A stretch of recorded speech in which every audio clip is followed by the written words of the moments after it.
will regret your actions. You can't treat people like this. This is over. Picture this.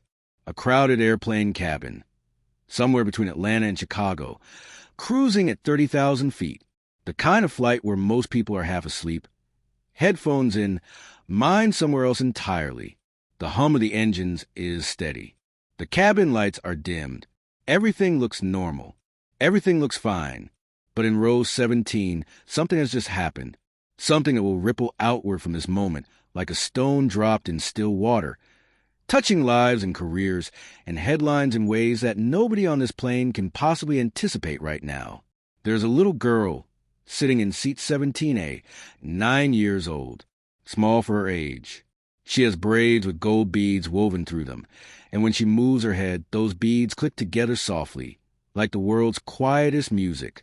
Right now, she is not moving her head. She is completely, utterly still. Her eyes are wide open, fixed on something just ahead of her, something the other passengers are already pretending they didn't see. Beside her, in the middle seat, her 7-year-old brother is crying, not the loud, dramatic cry of a child throwing a tantrum, not the frustrated wail of a kid who dropped his snack or lost his toy. This is something different. This is the silent, shaking cry of a child who has been hurt in a way he doesn't have the language for yet. His small shoulders are trembling. His hands are in his lap, fingers curled tight. Tears are running down his face, and he hasn't made a single sound because somewhere in his 7-year-old body he has understood, without anyone telling him, that making a sound right now might make things worse. A few rows ahead, a flight attendant is walking away. She's smoothing her uniform jacket with both hands. Her chin is slightly raised. Her expression is, and this is the word that the passengers who witness this moment will use later over and over when they give their accounts, unbothered. She looks completely, utterly unbothered, like nothing happened, like she just completed a routine task and is moving on to the next one. A woman in the aisle seat across from the children has her hand pressed over her mouth. Her eyes are wide. She looks at the little boy. She looks at the retreating back of the flight attendant. She looks around the cabin to see if anyone else is going to say something, do something, react somehow to what just happened. Nobody does. People look away. They adjust their headphones. They find something very interesting to study on their tray tables. Because this is what people do when they witness something wrong and don't know what to do about it. They make themselves small. They become very busy doing nothing. But the little girl in seat 17A doesn't look away. She reaches over and picks up the sleeve of her sweater, a yellow sweater, the color of sunflowers, the color her mother had said made her look like a ray of light, and she gently, carefully wipes her brother's face. He looks at her. His chin is still trembling. She holds his gaze for a moment with an expression that is too old, too knowing, too heavy for a 9-year-old face. And then she reaches down into the space between her seat and the window, and she pulls out a small pink notebook. She opens it to a fresh page, and she starts to write. Nobody in that cabin paid much attention to a little girl writing in a notebook. Why would they? Kids write things. Kids draw pictures. Kids do all sorts of things to pass the time on a long flight. Nobody knew. Nobody on that flight knew that a 9-year-old girl with a pink notebook was about to end a 22-year career. Nobody knew that the flight attendant who had just walked away so smoothly, so unbothered, had just made the single worst decision of her professional life. Nobody knew the names of those 2 children, or why those names were about to matter enormously. And nobody, not one single passenger, not one crew member, not the pilots in the cockpit, nobody knew who those children's mother was. But they were about to find out. And when they did, nothing would ever be the same. To understand how we got to row 17, to understand what was written in that pink notebook and why it mattered so much, we need to go back 6 hours earlier, before the airport, before the gate, before any of this began. We need to go to Atlanta, Georgia, on a Saturday morning that smelled like everything good. If you've ever walked into a home where someone who loves cooking has been up since early morning, you know the smell. It wraps around you the moment you open the door. Eggs in a buttered pan, toast going golden, something warm and sweet underneath it all.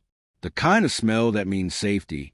The kind of smell that means someone who loves you is nearby. That was the Carter home on that Saturday morning. A house that wasn't large but felt spacious somehow, because it was filled with the right things. Books stacked on every available surface. Children's drawings framed on the walls alongside medical certificates and academic awards. A kitchen table that had seen 1,000 family dinners and homework sessions and Saturday morning conversations that mattered. And in that kitchen, making breakfast with the focused efficiency of a woman who runs on a precise schedule, was Dr. Renee Carter, 41 years old, the kind of beautiful that doesn't announce itself. It just exists quietly in the way she holds herself, in the intelligence behind her eyes, in the particular quality of her stillness when she's thinking. She had the kind of face that could be warm and formidable at the exact same time, and depending on where you stood in relation to her, whether you were a child or her opponent, you experienced very different versions of that face. If you were her child, she was a son, warm, constant, life-giving. The parent who remembered every small detail, who showed up for every school event even when her schedule made showing up feel impossible, who sat at the edge of the bed and talked through every fear and frustration until the world made sun if you were standing across from her in a professional conflict. She was something else entirely, because Renee Carter had spent 41 years being underestimated, overlooked, and dismissed, and she had learned, the hard way, repeatedly, how to use that dismissal against the people who offered it. She grew up in Birmingham, Alabama, in a neighborhood where the expectations were low and the obstacles were high. Raised by her grandmother, a woman named Josephine, Mama Joe, to everyone who knew her, who worked double shifts cleaning office buildings and still found time every single evening to sit with young Renee and say the same thing, over and over, like a prayer, like an incantation, like something she was pressing permanently into her granddaughter's bones. You are destined for greatness, baby. Don't you ever let anybody tell you different. Renee believed her, not because believing was easy, but because Mama Joe said it with such absolute certainty that doubt seemed almost rude. She carried those words into every exam, every application, every room that looked at her and expected her to be smaller than she was. She carried them into Johns Hopkins Medical School, where she was one of 6 black students in her cohort. She carried them into her residency, where she had to be twice as prepared, twice as precise, twice as unflappable as her colleagues just to be considered equally competent. She carried them all the way to the position of head of pediatric surgery at one of Atlanta's leading hospitals, a role she held with the kind of quiet authority that made residents both deeply respect and slightly terrify her. She had built a life that Mama Joe's double shifts had made possible, and every single day she understood the weight of that inheritance. Her children were her greatest achievement, not her degrees, not her titles, not her publications in medical journals. Zara and Elijah were what she had built from love and intention, and the fierce determination to give them something she had never fully had, a childhood where they could simply be children, where they weren't required to be twice as careful, twice as polite, twice as unthreatening as their peers just to move safely through the world. She was trying to give them that. She was trying so hard, but she was also a realist. She was a black woman in America. And so alongside the warmth, alongside the love, alongside every comfort she could provide, she had also given them tools. Quiet tools. Practical tools. The kind of tools that she prayed they would never need but knew, in the part of herself she couldn't silence, that they probably would. For Elijah, those tools were still being assembled. He was only 7. He was still in the pure, golden place of childhood where the world was a dinosaur book and Terry the Triceratops and his mother's cooking on a Saturday morning. She wasn't ready to take that from him yet. She would protect it for as long as she possibly could. For Zara, the tools were more developed. Because Zara was 9 and 9-year-old black girls carrying awareness that 9-year-old girls should never have to carry, and Renee had noticed it in her daughter and decided to channel it rather than suppress it. Zara had been carrying a notebook since she was 6 years old. It started because she said she wanted to be a journalist. She'd seen a woman on the news, a black woman with natural hair and a precise, powerful voice, and she told Renee, "That's what I'm going to do. I'm going to tell true stories." Renee had bought her the first notebook the very next day. Pink, because Zara loved pink. Lined, because Zara was serious about her craft even at 6 years old. Since then, Zara had filled 14 notebooks. She wrote everything.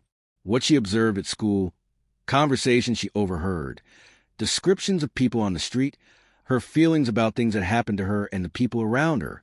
She wrote with the instincts of someone born to document the world, noticing details that other children walked past, finding a specific word when most people would settle for a general one. Renee had read every notebook, not secretly. Zara showed them to her willingly, proudly, reading passages aloud at the kitchen table, while Renee listened with the full, focused attention that her daughter deserved. And what she found in those notebooks, over 3 years of her child writing down the world as she experienced it, was both wonderful and heartbreaking. Wonderful because her daughter was extraordinary. Her observations were precise. Her descriptions were vivid. Her instinct for the emotional truth of the situation was already more developed than many adult writers Renee had encountered. Heartbreaking, because some of what Zara had documented was the world treating her family in ways that Renee had hoped desperately to shield her from. A teacher who consistently called on the white students first. A store clerk who followed them through an aisle. A birthday party where Zara was the only black child and somehow ended up eating alone. All of it written down. All of it preserved in Zara's careful handwriting, in a pink notebook. Renee's daughter was already keeping receipts. At 9 years old. And the fact that this was necessary, the fact that this child's survival instincts had already kicked in and manifested as meticulous documentation, was something Renee grieved quietly, in the private hours of early morning before her children woke up. But she also recognized it as a gift. And on that Saturday morning in the kitchen, as she plated the eggs and called her children down for breakfast, she made a decision that she couldn't have known in that moment would matter so much. Elijah came down first, as he always did. 7 years old, gap-toothed grin, Terry the Triceratops tucked under his left arm, dinosaur book already in his right hand. He was wearing pajamas with cartoon velociraptors on them. Because of course he was. Because Elijah dressed every morning like a personal tribute to the Cretaceous period. His happiness, when he sat down and saw the eggs and toast, was so pure and immediate and unself-conscious that Renee felt her heart expand 3 sizes. Morning, Mama. Are we going to Mama Joe's today? You and your sister are going today. I'm coming tomorrow. His face fell slightly. He wanted her to come now, and then reorganize itself into acceptance, because Elijah was also at the core of him, a deeply reasonable child. Because of the surgery? Because of the surgery. He nodded seriously. Is the kid going to be okay? Renee looked at her 7-year-old son, asking about her patient with genuine concern, and thought, not for the first time, that this child was something rare and precious in the world. I'm going to make sure of it. Good, Elijah said, and went back to his dinosaur book, satisfied. Zara came down 4 minutes later. Braids perfect, gold beads clicking, pink notebook already in the pocket of her cardigan. She was wearing her yellow sweater over it. The color Renee had once told her made her look like a ray of light, and which Zara had immediately decided was her favorite color for that reason. She sat down, took one look at the breakfast, said, "Thank you, Mama," and began eating with the organized efficiency of someone who had already made a mental checklist of everything that needed to happen before they left for the airport. Breakfast was the best kind of ordinary. Elijah talked about dinosaurs. Zara asked about the surgery. Renee listened to both of them simultaneously, the way mothers learn to do, giving each child a particular quality of attention they needed. It was a perfect Saturday morning. It was the kind of morning you want to press between the pages of something so it lasts forever. And then it was time to go. At the airport, Renee moved through the unaccompanied minor process with the efficiency of a woman who had done this before, who trusted the system the way that you trust systems when you haven't yet been given a reason not to. She checked their tickets, confirmed their seats, spoke with a gate agent, handed over the documentation, reviewed the pickup authorization for Mama Joe in Chicago. Everything was in order. Everything was handled. At the gate, before they boarded, she knelt down. She straightened Elijah's collar. He had, somehow, in the 20 minutes since leaving the house, managed to get it completely askew. She smoothed it with her thumbs, and he submitted to this with the patient dignity of a small king receiving his crown. You listen to your sister, okay? And you take care of Terry. Terry can take care of himself, Elijah said with complete seriousness. MMHM. She kissed his forehead. I'll see you tomorrow, baby. Then she turned to Zara. She cupped her daughter's face in both hands, the way she had done since Zara was an infant, the way that communicated everything that words couldn't carry. She looked into those serious, watchful eyes, and she said the things she had said to her daughter before every journey, before every situation where she couldn't be physically present, before every moment where Zara would have to be more capable than 9 years old should require. You take care of your brother. And Zara, if anything happens, you write it down. Everything. You understand me? Zara's hand went to her pocket, automatically, touching the edge of the pink notebook. She nodded. I understand, Mama. Renee held her daughter's face a moment longer. She didn't know. She couldn't have known that those words were about to become the most important instructions she had ever given. She was simply being a mother, a black mother, sending her children into a world that required preparation, equipping them with every tool she could think to give them. She kissed Zara's forehead. She watched them walk down the jetway. Elijah chattering about whether dinosaurs would have liked airplane food, Zara walking beside him with the steady, watchful presence of someone far older than her years. She watched until they disappeared around the corner. Then she straightened up, took a breath, and went back to the world she had to hold together. She had no idea that in a few hours, her daughter would use that pink notebook to document something so specific, so precise, so thoroughly witnessed and recorded that no amount of corporate maneuvering would be able to make it go away. She had no idea that she'd be on a plane to Chicago before the sun rose the next morning. She had no idea. None of them did. Now let's talk about Linda Marsh. Because every story of injustice has someone at the center of it who made choices. And understanding those choices, understanding who Linda Marsh was and how she moved the world, is important. Not because she deserves sympathy. What she did to a 7-year-old child is indefensible, and nothing in her story excuses it. But because injustice rarely comes from cartoon villains. It comes from ordinary people. People who have been somewhere long enough to believe that somewhere belongs to them. People whose bias lives in a comfortable, invisible place just below the surface of their conscious awareness, operating quietly, making decisions, and never being challenged. Linda Marsh was 53 years old. She had been a flight attendant with the airline for 22 years. 22 years is a long time, long enough to develop habits, assumptions, a way of reading situations and people that feels like instinct, but is actually the accumulated weight of every unchallenged prejudice she'd ever carried. She was the kind of person who described herself as professional, and in many ways she was precise about the procedures, reliable about the schedule, consistent in her service delivery. She had good performance reviews. She had seniority. She had, over 22 years, settled into a comfortable authority that the airline structure had endorsed and reinforced at every level. But there was another Linda Marsh, the one that existed in the gap between her self-image and her actual behavior, the one that 3 passengers of color had tried to report in the past 4 years, in complaints that the airline had received, processed, and quietly filed away. Complaints that used words like dismissive and condescending, and treated differently. Complaints that, individually, the airline had decided didn't rise to the level of action. Complaints that, together, told a story that the airline had chosen not to read. That Linda Marsh, the one in the complaints, the one in the gap, moved through the cabin with a particular antenna tuned to a particular frequency. She didn't see it that way, of course. She would have described it as professional vigilance, as experience, as knowing what kind of passenger was going to be trouble before trouble started. She would have used the language of instinct and expertise. But instinct, when it is never examined, is just bias wearing a uniform. The moment Linda Marsh walked the aisle during boarding and her eyes landed on seats 17A and B, on a 9-year-old girl with gold beads in her braids and a 7-year-old boy clutching a stuffed dinosaur, something happened in her. Something small, something she wasn't fully conscious of, something that looked from the outside like a perfectly normal professional assessment and felt on the inside like nothing at all.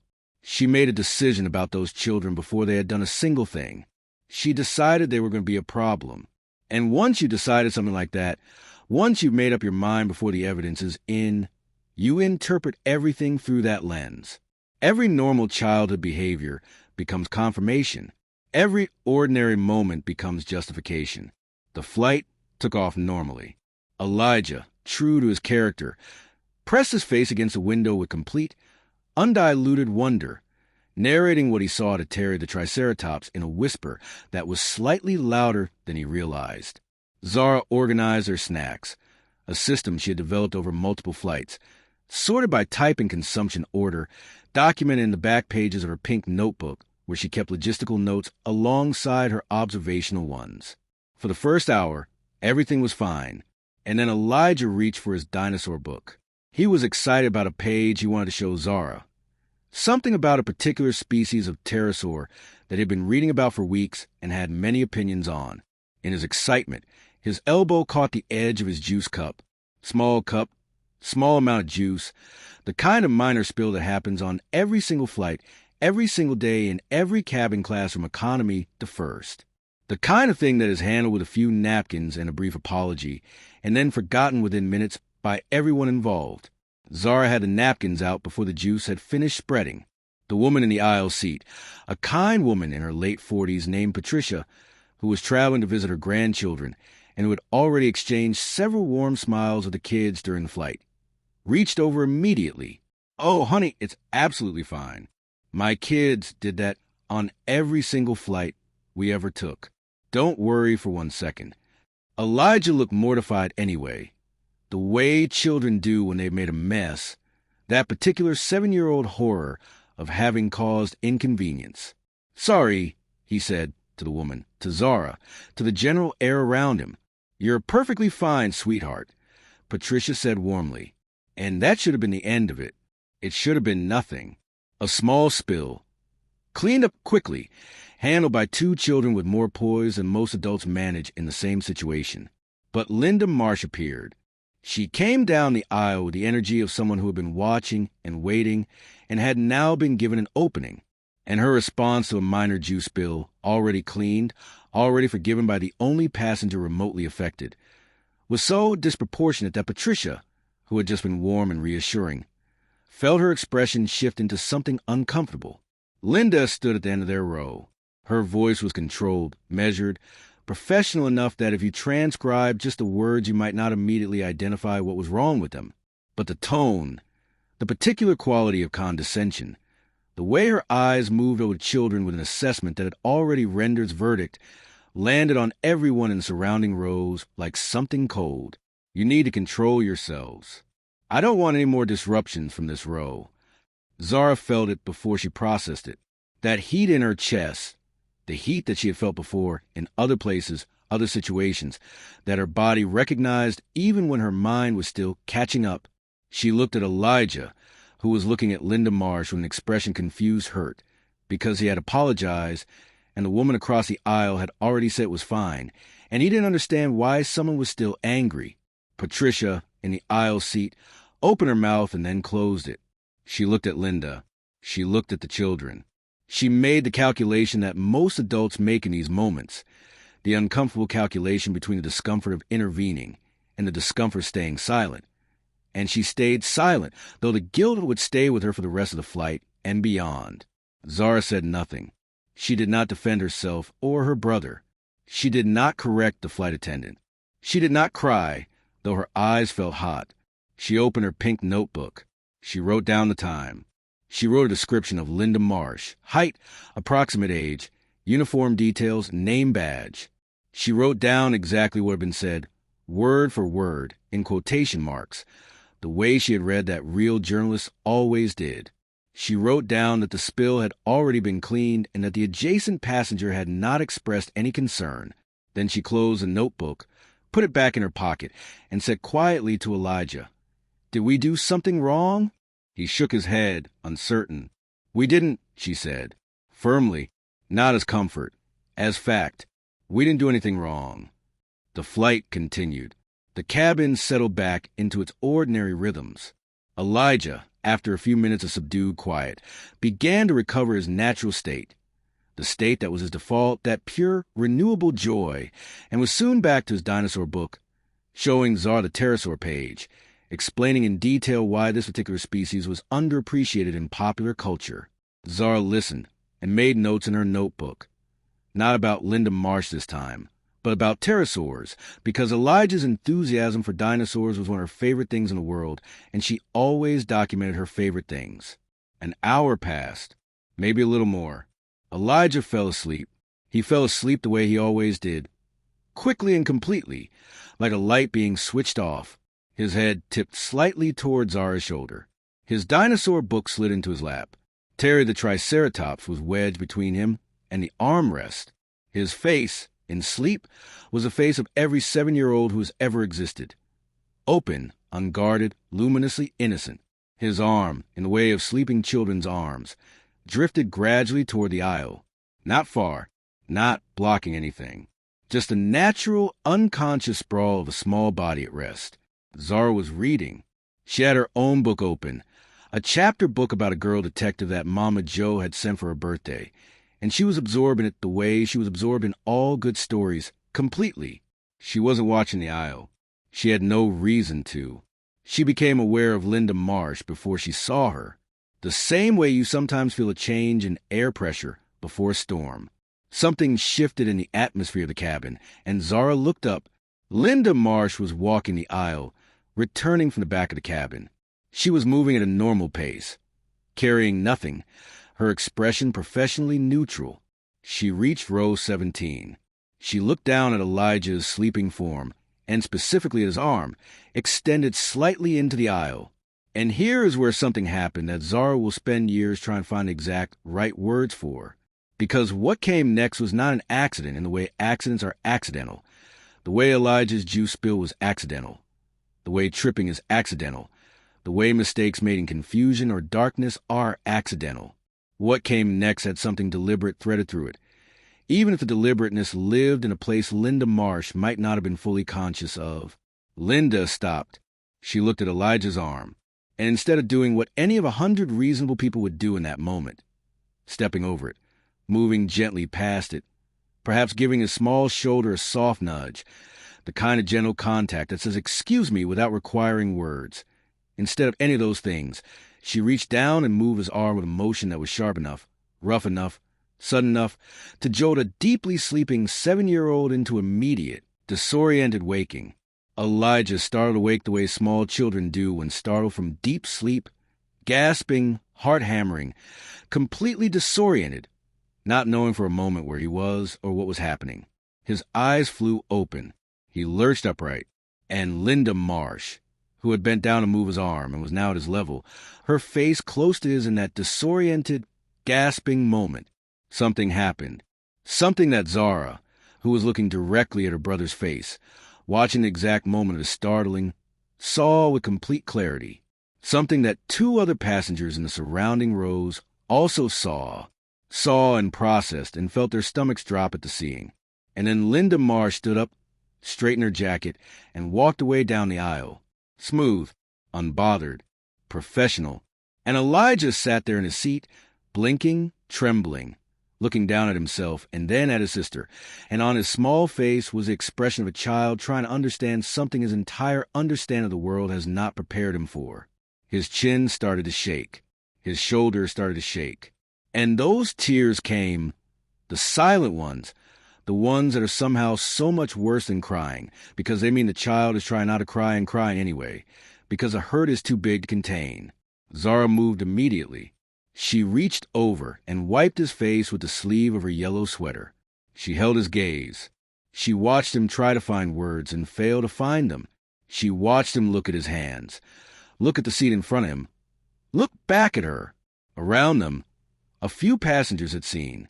Patricia, in the aisle seat, had her hand over her mouth. Her eyes were bright with something between shock and anguish. She looked at the retreating figure of Linda Marsh. She looked at Elijah. She looked at Zara. She didn't say anything. Nobody said anything. And Zara, 9 years old, 5 feet tall, gold beads in her braids and a yellow sweater with a damp patch on the sleeve, reached into her cardigan pocket and pulled out her pink notebook. She opened it to a fresh page. She wrote the time. She wrote what she had just seen, in precise, Specific language that documented the sequence of events from the moment Linda Marsh appeared in the aisle to the moment she walked away. She wrote a description of Elijah's state afterward. She wrote the word that she chose carefully, the most accurate word she had for what she observed leave Linda Marsh's mouth in that bent-closed moment. Then she looked up. She looked at Patricia. In a voice that was quiet and serious and entirely without drama, she asked, "Did you see that?" Patricia nodded. Her hand was still at her mouth. "Can I have your name?" Patricia blinked. She looked at this 9-year-old child with a pink notebook asking for her witness information with the calm precision of someone who knew exactly what they were building, and something in her, the part of her that had stayed silent and now deeply regretted it, responded to that calm. She gave Zara her name, her full name, and her phone number. Zara wrote it down. She looked across the aisle to where a man in a window seat had been watching, his face pale. "Did you see it?" He hesitated for one moment. Then he nodded and gave his name. She wrote that down too. Then she closed the notebook. She put it in her pocket. She reached over and took her brother's hand, and she held it for the rest of the flight. And she did not cry, and she did not make a scene, and she did not confront Linda Marsh or alert anyone or do any things that would have been completely understandable in that moment. She just held her brother's hand and waited, because she understood something in that 9-year-old way that is sometimes clearer than adult understanding, unclouded by the complicated calculations of self-interest and social consequence. She understood that what she had just written down was going to matter. She didn't know exactly how. She didn't know yet what it would cost a woman in a uniform who was currently somewhere at the front of the plane, smoothing her jacket and moving on with her day. She just knew that her mother had told her to write everything down, and she had, and the truth was now in a notebook. And the truth her mother had always told her was the most powerful thing in the world. She held Elijah's hand. He eventually fell back asleep. The sleep of a child who has been through something and doesn't yet have the framework to process it, who retreats back into unconsciousness because the waking world has become temporarily too much. Zara stayed awake. She watched the clouds outside the window. She felt the hum of the engines beneath her feet. She thought about her mother, about Mama Joe waiting in Chicago, about everything that was about to happen next. She didn't know the details. She just knew it was coming. The plane landed at O'Hare on schedule. They were met at the gate by a flight attendant from the arrival team, a young woman who took one look at Elijah's red eyes and Zara's expression and understood immediately that something had happened on that flight that her handover notes had completely failed to mention. She walked them to the family waiting area with a gentleness that felt, to Zara, like a different species of behavior than what they'd experienced in the air. Mama Joe was 20 minutes out. Traffic. Elijah sat in a chair and held Terry and didn't say much. The young attendant got him a juice and a cookie and sat nearby without crowding him, which was exactly the right thing to do. Zara sat beside her brother, one hand in her cardigan pocket, resting on the notebook, and thought through the sequence of events with a methodical precision that was her particular genius. She thought about what she had documented, what she still needed to document, what the next steps needed to be, and then she looked at the young attendant and said, "Can I call my mother? It's urgent." Something in the word urgent, delivered by a 9-year-old with completely steady eyes, made the attendant not question it for even a moment. She walked Zara to the gate desk and let her use the phone. Renee answered on the second ring. She was between surgeries. The 15-minute gap between closing one patient and opening the next, the window she always kept available for her children's calls. She was still in scrubs, standing in a hallway outside their suite, expecting to hear her daughter's voice telling her they'd arrived safely, telling her Mama Joe was almost there, telling her Elijah had talked about dinosaurs for the entire flight. She was not expecting what she heard instead. Zara's voice on the phone was steady. It was so steady that the steadiness itself was alarming, because Renee knew her daughter, knew every register of that voice, and the particular steadiness she was hearing now was the steadiness of a child holding themselves together through enormous effort, the way a dam holds, right up until the moment it doesn't. "Mama, something happened on the flight. I wrote everything down. Do you want me to read it to you?" Renee's spine went straight. Her voice dropped to the even, focused tone she used in surgical emergencies. "Yes, baby. Read it to me." And Zara read. She read from the beginning. The initial interaction with Linda Marsh, the juice spill, the disproportionate response, the exact words that were used, then the aisle incident, the rough waking, the disoriented startling, and then the things she had documented with the words she had chosen carefully. She read the witness names and contact information. She read Elijah's state afterward. She read all of it, in sequence, in complete sentences, her 9-year-old voice staying steady until the very last entry, which was this. Elijah cried the silent kind of crying for 8 minutes. He didn't understand why. I wiped his face with my sweater. I held his hand. I don't fully understand either, but I wrote down everything I saw because Mama said to. On that last sentence, the steadiness finally cracked, just slightly, the smallest fracture. And on the other end of the phone, in a hospital hallway in Atlanta, Renee Carter stood completely still for 3 full seconds. 3 seconds of silence that held every piece of herself she had ever protected with ferocity, her children's safety, her children's dignity, the world she had worked her entire life to give them, and felt to be threatened in a way that was surgical in precision, going directly to the place she was most vulnerable.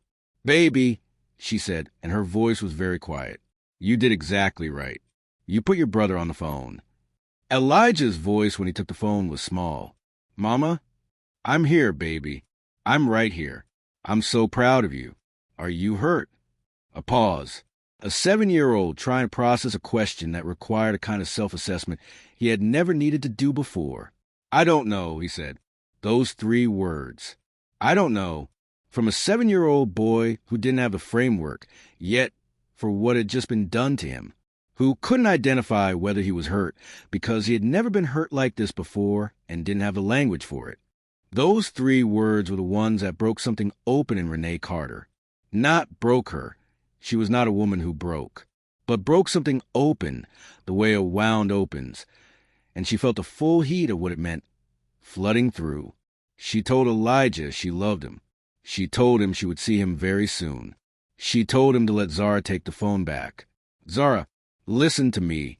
I need you to stay exactly where you are and wait for Mama Joe. I'm going to handle everything." "You did perfectly. Do you hear me?" "Perfectly. Yes, Mama. I love you. I love you too." She hung up the phone. She stood in that hallway for exactly 5 more seconds. A nurse walked past and glanced at her, caught the expression on her face, and kept moving quickly. And then Dr. Renee Carter, head of pediatric surgery, daughter of Birmingham, granddaughter of Josephine who had worked double shifts so that this woman could become who she was, made 4 phone calls in the next 12 minutes.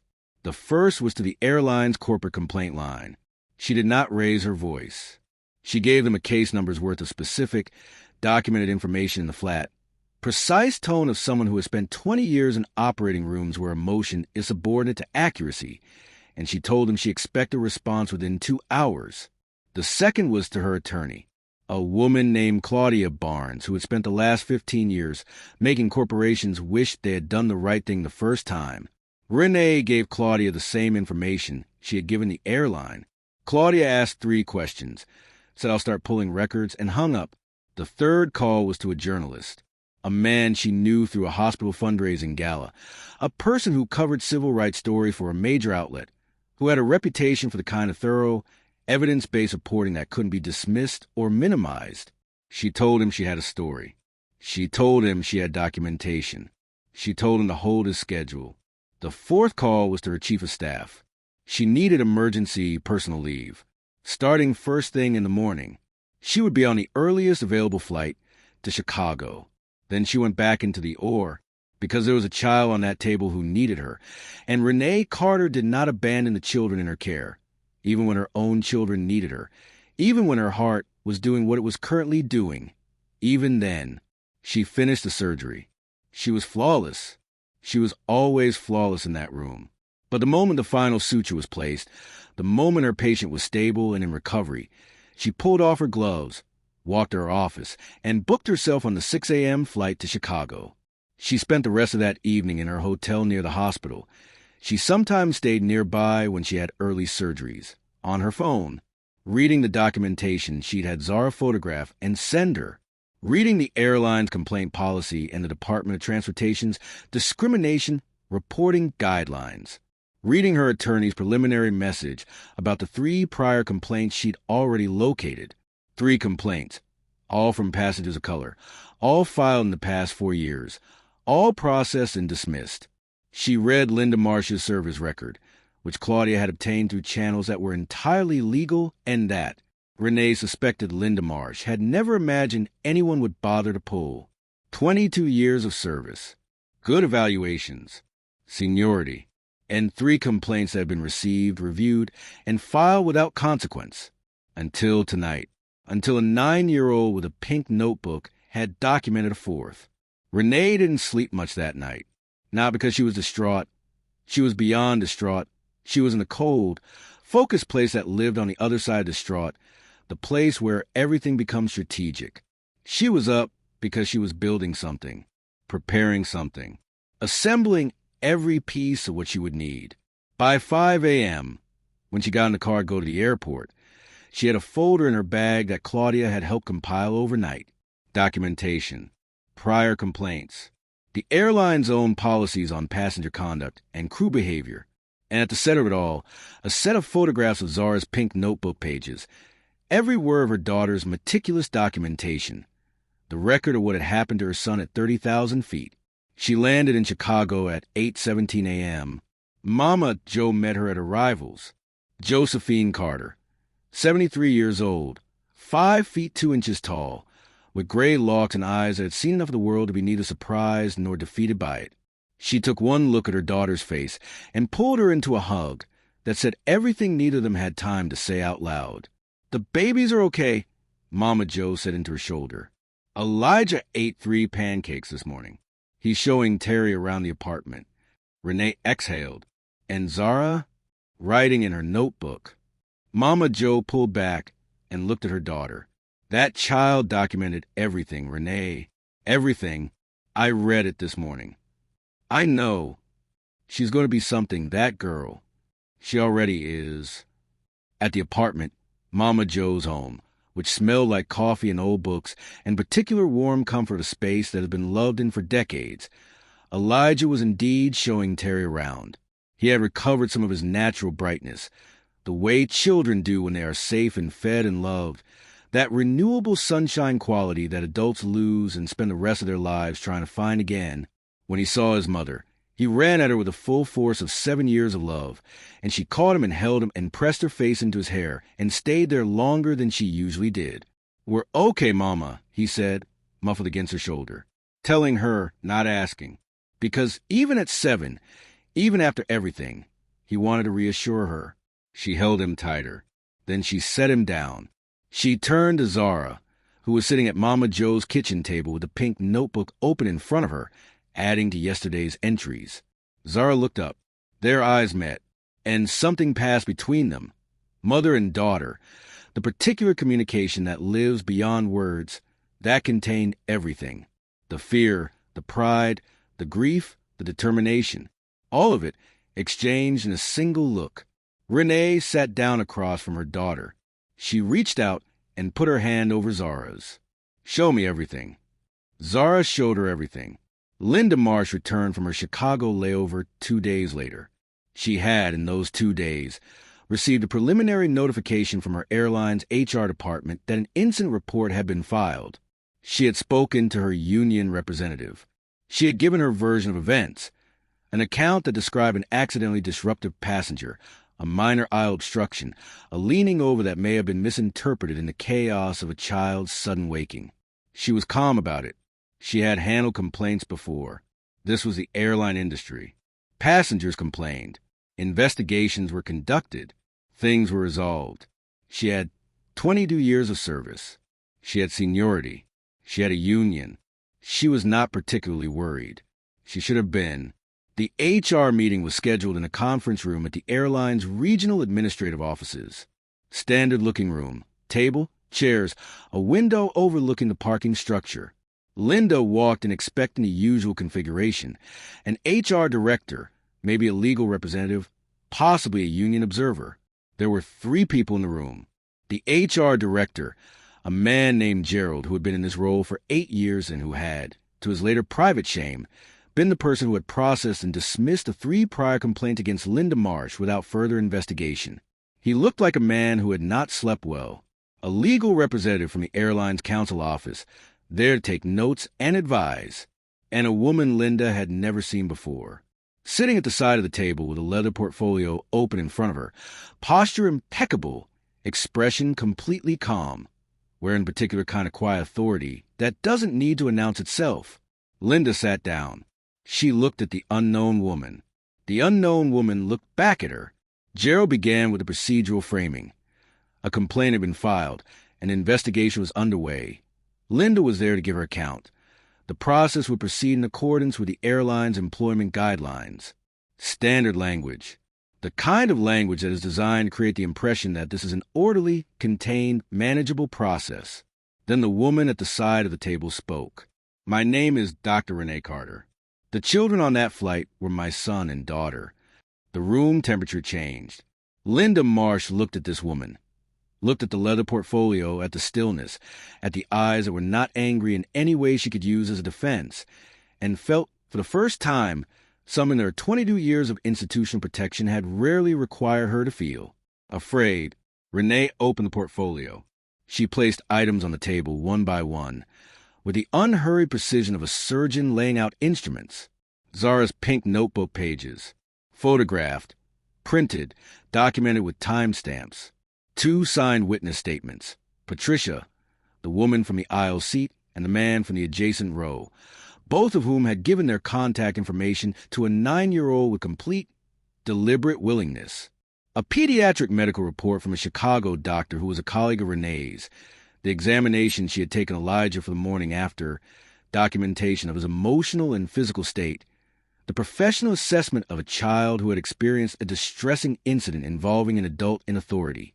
And then last, a document that Gerald's expression told the room he recognized immediately. The 3 prior complaints.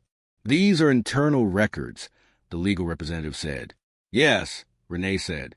"Obtained through proper channels by my attorney, who has copies of everything in this portfolio." She looked at Gerald. 3 complaints in 4 years. All from passengers of color. All dismissed without investigation. Gerald opened his mouth. "I'd like to hear," Renee continued quietly, "what the threshold is. How many complaints from passengers of color need to be dismissed before one is taken seriously? Is it 5? 10? Because we appear to be at 4 now, and I'd like to know what number the airline is working with." The silence in that room was total. Linda Marsh, who had spent 2 days preparing a version of events that she felt was reasonable, defensible, explainable, looked at the items on the table and understood, with a clarity that had not been available to her before, that the version of events she had prepared was not going to be sufficient, because the version of events she had prepared was designed to be weighed against the account of 2 children, 2 black children, with no corroboration, managed by an airline system that had, historically, found it quite easy to make those kinds of complaints disappear. But there was a pink notebook, and there were 2 witnesses, and there was a medical report, and there was an attorney who was not in this room, but whose presence was being felt by everyone in it. And there was this woman, sitting across the table, who had the stillness and focus of someone who had been in rooms far more high stakes than this one, and had never once blinked. Linda began to speak. She said the words she had prepared, the leaning over, the accidental, the misinterpretation, the chaos of a startled child. She said them in the tone of someone reciting something rehearsed, and in a room with a pediatric surgeon, and a detailed contemporaneous record written by a 9-year-old journalist in training. Rehearsed was the wrong tone. Renee listened to all of it without interrupting. When Linda finished, she asked one question. "Is there anything in my daughter's account that you would like to dispute? Specifically?" Linda looked at the notebook pages. At the time stamped, witness corroborated, word-for-word account written by a child who had been present for every moment and had documented it in real time. She didn't answer. The meeting lasted another 40 minutes. Renee was not there to argue. She was there to present. She presented the documentation, the prior complaint pattern, the medical record, and a letter from her attorney outlining the legal options that were currently on the table and the conditions under which those options might not be pursued. Those conditions were specific, they were clear, and they were non-negotiable. Linda Marsh's employment would be terminated, not suspended pending investigation, not retraining and return, not a formal warning and continued service. Terminated, because the documentation on that table, combined with the 3 prior complaints, combined with the medical assessment of a 7-year-old child who had told his mother he didn't know if he was hurt, constituted a pattern of behavior that no responsible airline should allow to continue in a customer-facing role. The 3 prior complaints would be reopened and investigated properly. A complete review of unaccompanied minor protocols would be conducted with external oversight, mandatory and meaningful bias training, not checkbox training, but real education with accountability, would be implemented for all cabin crew. A formal apology, specific and personal, not corporate boilerplate, would be issued to Zara and Elijah Carter. Renee closed her portfolio.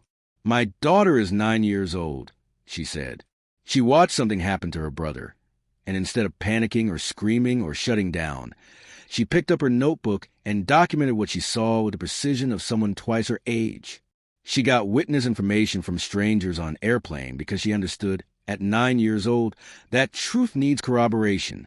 She held her brother's hand for the rest of the flight, and she made her first phone call to me so steady and clear that it was 60 seconds before I realized she was holding herself together by sheer force of will.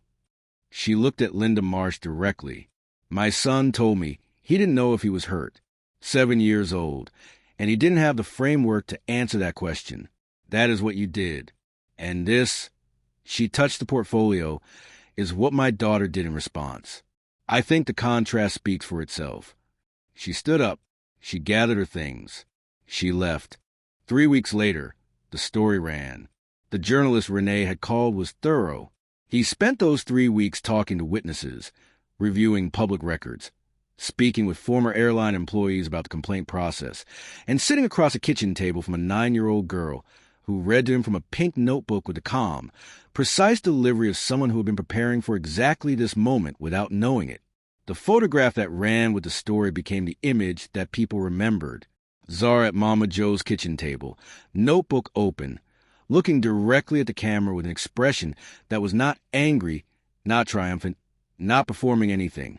Just clear, just true, just a child telling the truth and knowing that the truth was enough. The headline, "A 9-year-old's notebook brought down a flight attendant's 22-year career." The story went everywhere. It was shared millions of times. It sparked conversations in newsrooms and living rooms and corporate offices. Other passengers who had filed discrimination complaints with the airline and been dismissed came forward. A class of prior incidents, previously invisible, suddenly had a shape that everyone could see. The airline issued its formal apology.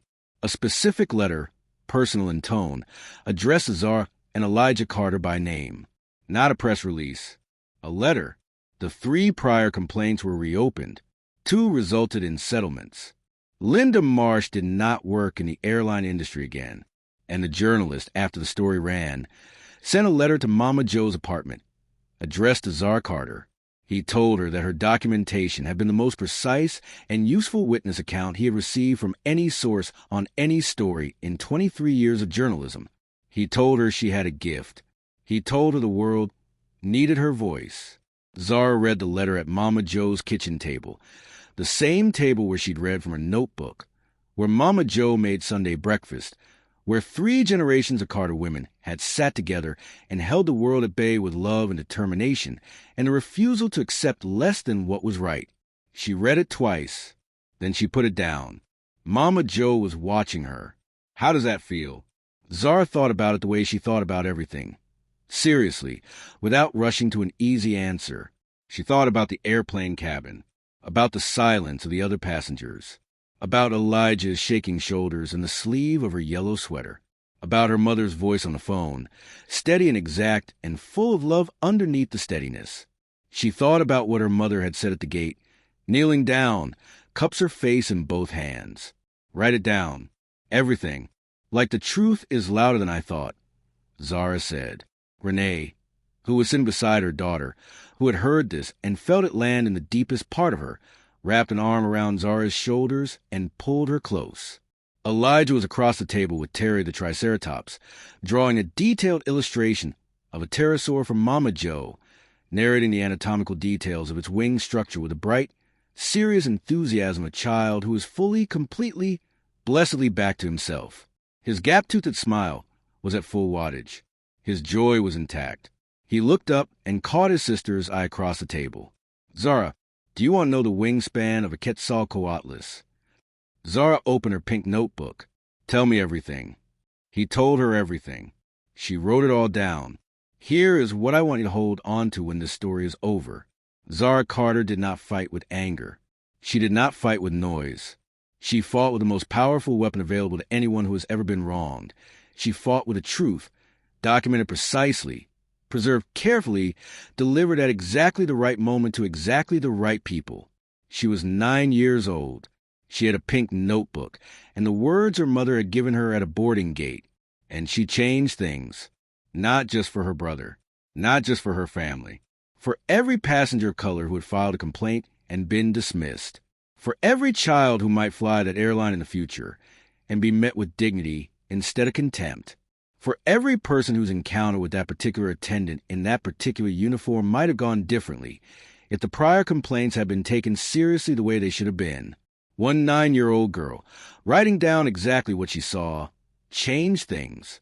So here's a question I want to leave you with, and I want you to really sit with it.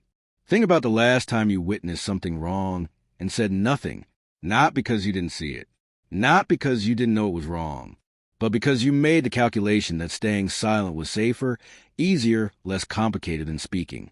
What would have changed if you had been carrying a pink notebook? Because silence protects the wrong people, every single time. And truth, specific, documented, witnessed truth, is the most powerful force for change that exists. If the story moved you, if it made you feel something, if it reminded you that justice is possible when people refuse to look away, then this channel is for you. Hit subscribe, because there are more stories like this one that need to be told. Stories of people who refuse to make themselves smaller. Stories of children who were braver than adults. Stories of justice that happened because someone decided the truth was worth the effort of speaking it. This is Racism Real, and we are just getting started. There is a particular kind of evil that doesn't look like evil. It doesn't announce itself. It doesn't arrive with a sneer or a slur or anything so obvious that the people around it can point and say, "There, that's the thing. That's what we're dealing with." It arrives dressed in a uniform. It arrives carrying the language of policy and professionalism and just doing my job. It arrives with 22 years of institutional credibility behind it, with good performance reviews and seniority and a union card. It arrives looking, to everyone who glances at it, without looking closely enough, like authority. That is the most dangerous kind, because when it does what it does, and it always, eventually, does what it does, there are 100 ready-made explanations waiting to protect it. A misunderstanding, an accident, an overreaction from people harmed, a situation that was more complicated than it looks, and the system that houses it, that has housed it for 22 years without asking too many questions, reaches for those explanations instinctively, reflexively, because the alternative, looking directly at what just happened and calling it what it is, requires a kind of institutional courage that most institutions have not practiced enough to do easily. Linda Marsh boarded that Atlanta-Chicago flight the same way she had boarded thousands of flights over 2 decades of service, with purpose, with the settled, slightly imperious confidence of a woman who knew this environment better than most people know their own living rooms. She knew where every emergency exit was, every galley compartment, every circuit breaker. She knew the weight distribution of the aircraft, the turbulence patterns over Great Lakes, the particular rhythm of a 3-hour flight that her body had internalized so completely she could navigate it half asleep. She was good at her job. Let that be said plainly, because it matters to understand it. She was skilled, reliable, consistent. She knew the procedures and followed them.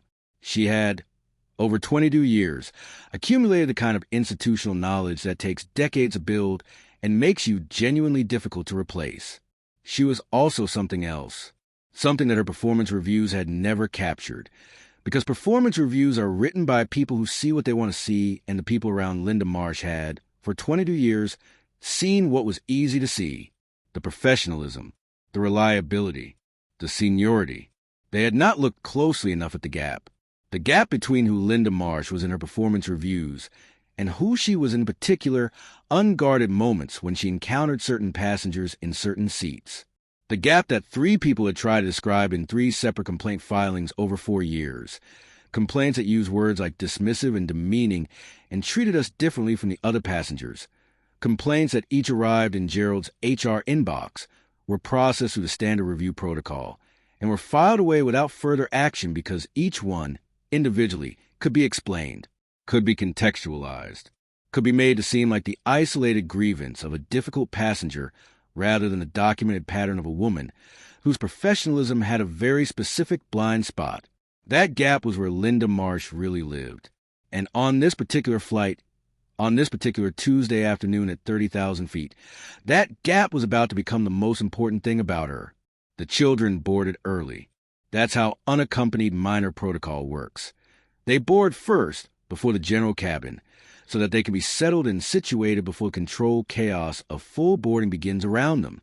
A gate agent walked them down the jetway personally, confirmed their seat assignments, handed them off to the first crew member they encountered with a particular cheerful gravity of someone completing a handoff that they want to make sure is properly received. Zara walked onto that plane the way she walked into every new situation, observing. Her eyes moved across the cabin with the methodical sweep of someone taking inventory. Seats, faces, exit rows, overhead compartment situation. She was 9 years old, and she already moved through the world like a reporter arriving on scene. Everything was potentially relevant. Everything might need to be written down later. Elijah walked onto that plane the way he walked into every new situation, delighted. His eyes went wide at the sheer mechanical enormity of the aircraft interior, at the rows of seats stretching back further than he'd expected, at the small individual screens on the seatbacks, at the particular smell of airplane air that he immediately decided was a scientifically interesting phenomenon worth investigating later. He had Terry the Triceratops under his left arm and his dinosaur book in his right hand, and the expression of someone who has just been let into a museum after hours, alone, when all the exhibits are just for him. Their seats were 17A and B. Window and middle, left side of the aircraft. Zara took the window because Elijah always took the window. It was a law of nature as fundamental as gravity, as non-negotiable as sunrise, and Zara, who was practical about such things, had long since accepted this arrangement. She would sit in the middle and observe the cabin. Elijah would sit at the window and observe the world outside, which was for him equally if not more fascinating. He pressed his face against the glass immediately, before he'd even fully sat down. His nose made a small smudge on the window, and he didn't notice and wouldn't have cared if he had, because outside the window the jet bridge was doing something mechanically interesting, and he needed to understand it. Zara, he said, face still against the glass, breath fogging the window slightly. Do you think the people who drive the jet bridge have to go to school for it? Or do you think they just figure out? I think there's probably training, Zara said, arranging their snacks in the seat pocket in front of her with the focused efficiency of someone organizing a field expedition. Granola bars here, juice boxes there, the bag of trail mix that Mama Joe had packed for them in the easily accessible front pocket, because Elijah would want it within approximately 45 minutes, and she did not want to be searching for it. I want to learn to drive one, Elijah said. You want to learn to drive everything. That's because everything is interesting. He said it with such complete, uncomplicated sincerity that the woman in the aisle seat, who had just settled with a magazine and overheard this exchange, looked over and smiled. She was a woman in her late 40s with reading glasses on a beaded chain and the warm, easy demeanor of someone who has raised children and finds them, in retrospect, one of the world's greatest pleasures. Her name was Patricia. She was going to Chicago to see her grandchildren, and she had decided within 30 seconds of sitting beside these two that she liked them enormously. He's right, Patricia said to Zara with a conspiratorial smile. Everything is interesting. Zara looked at her with those serious, watchful eyes that her mother so it could see around corners. Then she smiled, a real smile, the kind that transformed her face from watchful to luminous. He especially thinks dinosaurs are interesting. Everything is interesting, Elijah repeated, without turning from the window. But dinosaurs are the most interesting. Patricia laughed. Zara opened her pink notebook and made a note at the top of a fresh page. The date, the flight number, the time. Her standard documentation header, the one she used for every new entry. Then she wrote a brief description of their seating situation and closed it again, tucking it back into her cardigan pocket, where it rode against her hip like a compass. Boarding began around them, the cabin filled with particular controlled chaos of people finding seats, wrestling with overhead compartments, negotiating armrests, settling into the temporary proximity of flight. Zara observed all of it with the quiet, thorough attention of someone who is always doing two things at once, being present in the moment and simultaneously filing everything away for later. It was during boarding that she first noticed Linda Marsh. The flight attendant moved the first-class section toward economy with the particular gait of someone who owns the space they walk through, unhurried, deliberate, taking up exactly as much room as she wanted. She was 53 years old, solidly built, with silver hair pulled back under the regulation hair clip, and the kind of face that had probably been quite pretty 20 years ago and was now set in an expression that had become its default over decades. Not quite a frown, not quite a smile. Something in between that managed to communicate, without actually saying anything, that she found most of what she encountered mildly disappointing. She walked the aisle checking overhead compartments, responding to passenger requests, doing the work of boarding with the automatic efficiency of someone who had done it thousands of times and no longer needed to think consciously about any part of it. And then she reached row 17. She glanced at the seats. At Elijah, still face first against the window, fog in the glass. At Zara, sitting in the middle seat with the contained, watchful stillness that adults found unnerving in children, because adults expect children to be louder about their awareness. Her eyes moved over them with the speed of a practice assessment, the kind of read that flight attendants develop over years, the ability to categorize passengers in seconds, to know before the flight has even left the gate which seats are going to require attention. And something happened in Linda Marsh's expression, something small, something that Zara, who noticed everything, who wrote down everything, who had spent 9 years cataloging the precise, granular details of how the world looked at her and her family, caught with perfect clarity. A tightening, barely perceptible, the kind of adjustment that happens just below the level of conscious intention, in the place where bias lives when it has never been examined. A recalibration of some internal register that processes the information. 2 black children, unaccompanied, economy seats, and arrive at a conclusion before a single relevant fact had been observed. She had decided something about these children. She had decided it in the time it takes to draw a breath. And then she moved on, and her expression returned to its professional neutral. And if you had been watching without Zara's particular quality of attention, you might not have seen it at all. But Zara saw it. She didn't write it down yet. She filed away in the part of her mind where she kept things that needed more evidence before they became entries in the notebook.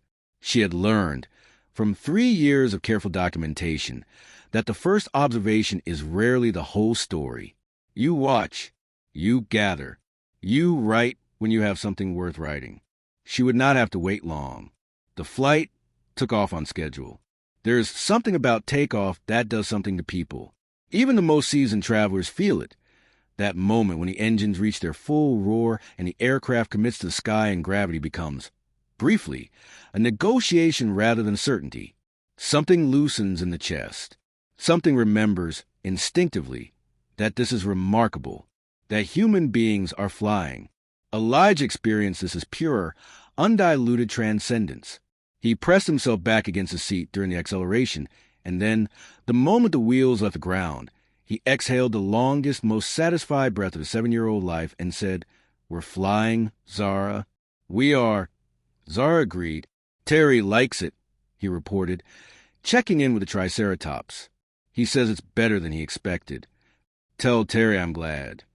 He already knows.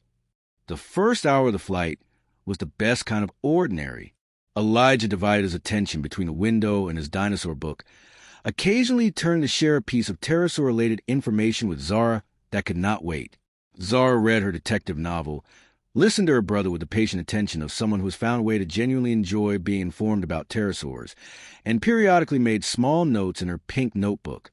Observations, descriptions, the particular shade of the clouds outside the window, a funny thing Elijah had said. Patricia in the aisle seat read her magazine, and occasionally smiled at something one of the children said. The cabin settled into its cruising rhythm. The seat belt signs went off. People began moving around, making trips to the restroom, flagging down flight attendants for drinks. Linda Marsh appeared at the front of the economy cabin and began the drink service, working her way back from the front with the choreographed efficiency of someone who has done this specific sequence of actions more times than she can count.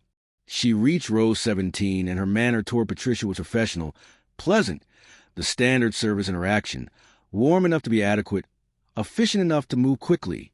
She took Zara's order, apple juice, and produced it without incident. She looked at Elijah, who was deep in his dinosaur book, and waited. Zara nudged her brother. "Oh!" Elijah surfaced from the Cretaceous period with the slightly dazed expression of someone being recalled from a great distance. He looked up at Linda Marsh.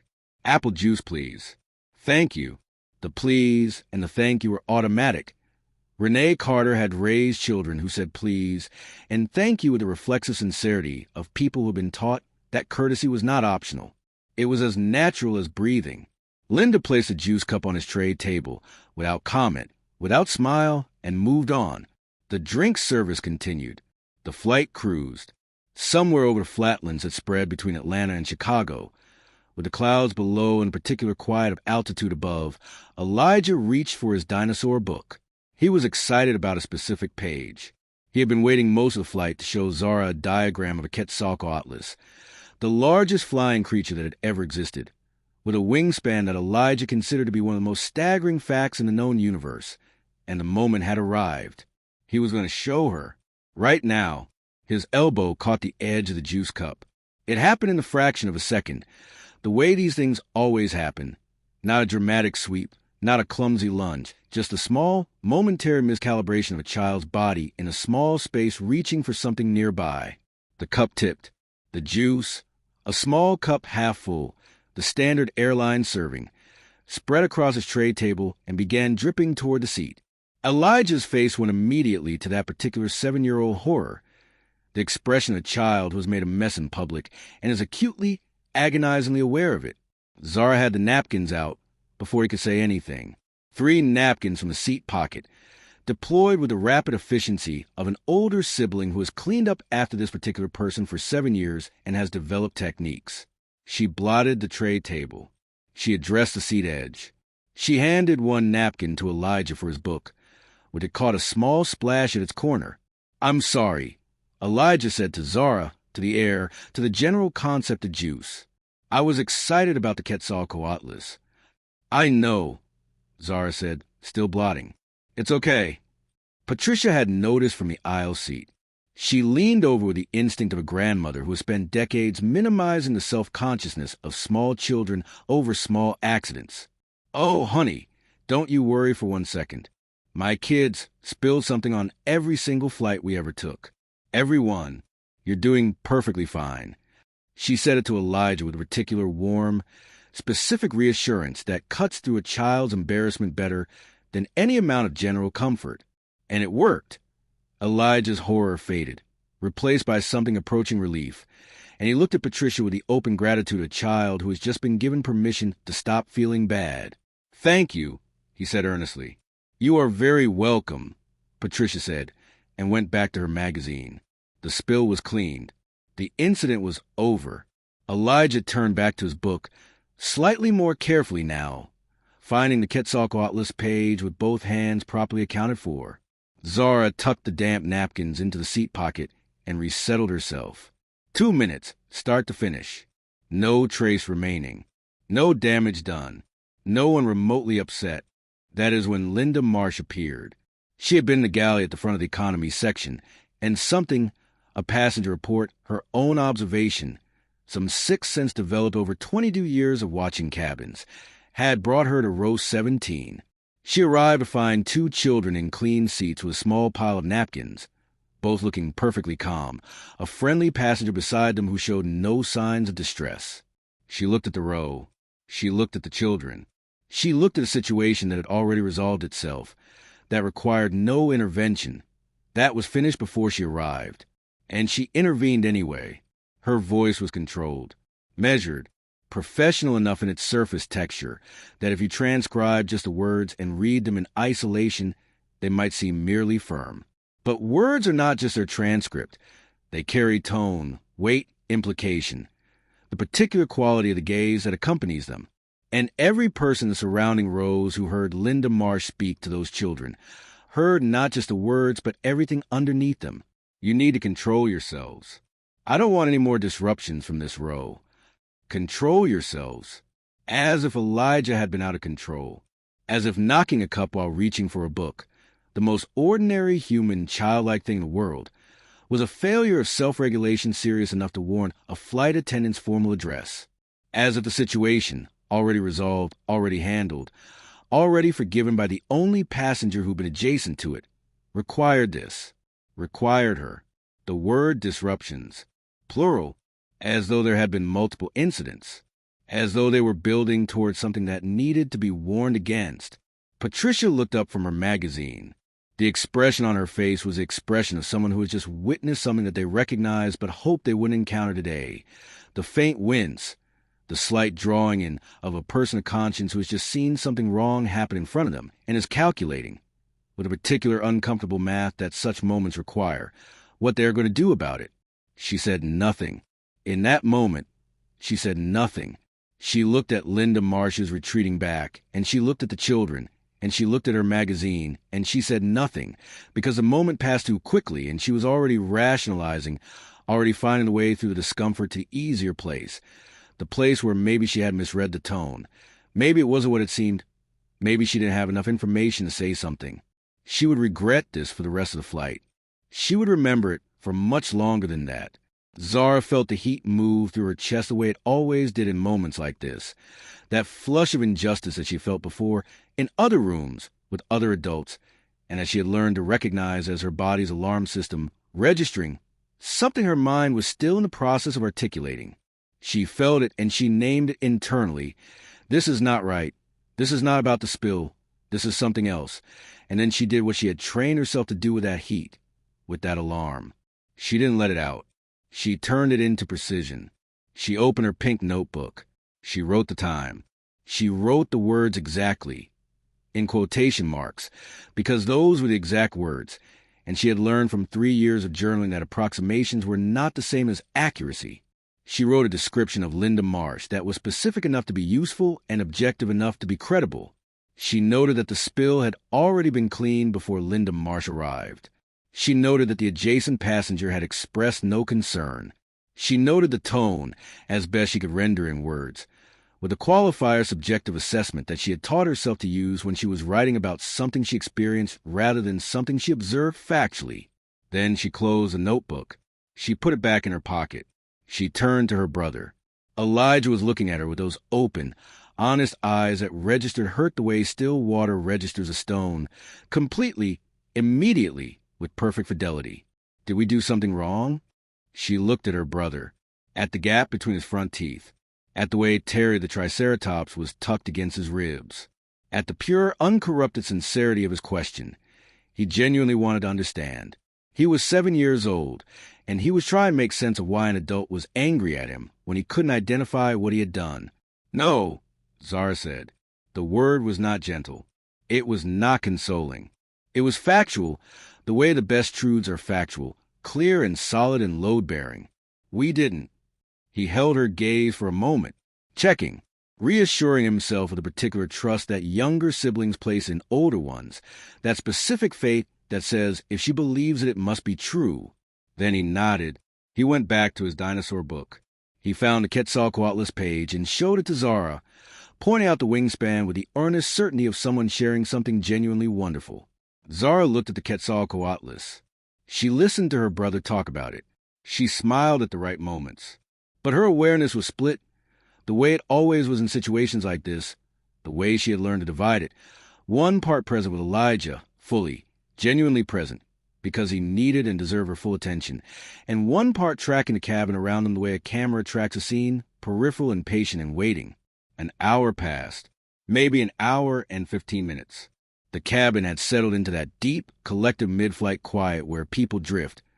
Into sleep, into screens, into a particular suspended state of being somewhere between departure and arrival, not quite belonging to any geography. The light through the windows had shifted slightly as the flight angled north, and the clouds below had thickened into the kind of flat, solid ceiling that makes it look as though the sky is all there is. Elijah fell asleep. He went the way he always went, quickly, completely, without transition. One moment he was showing Zara a footnote about Cretaceous period wing structure, and the next his chin had dropped his chest and the dinosaur book had slid into his lap, and his breathing had become the deep, even rhythm of a child in genuine, unguarded rest. Terry the Triceratops, ever reliable, remained wedged between his arm and the armrest. His face, in sleep, had let go of everything.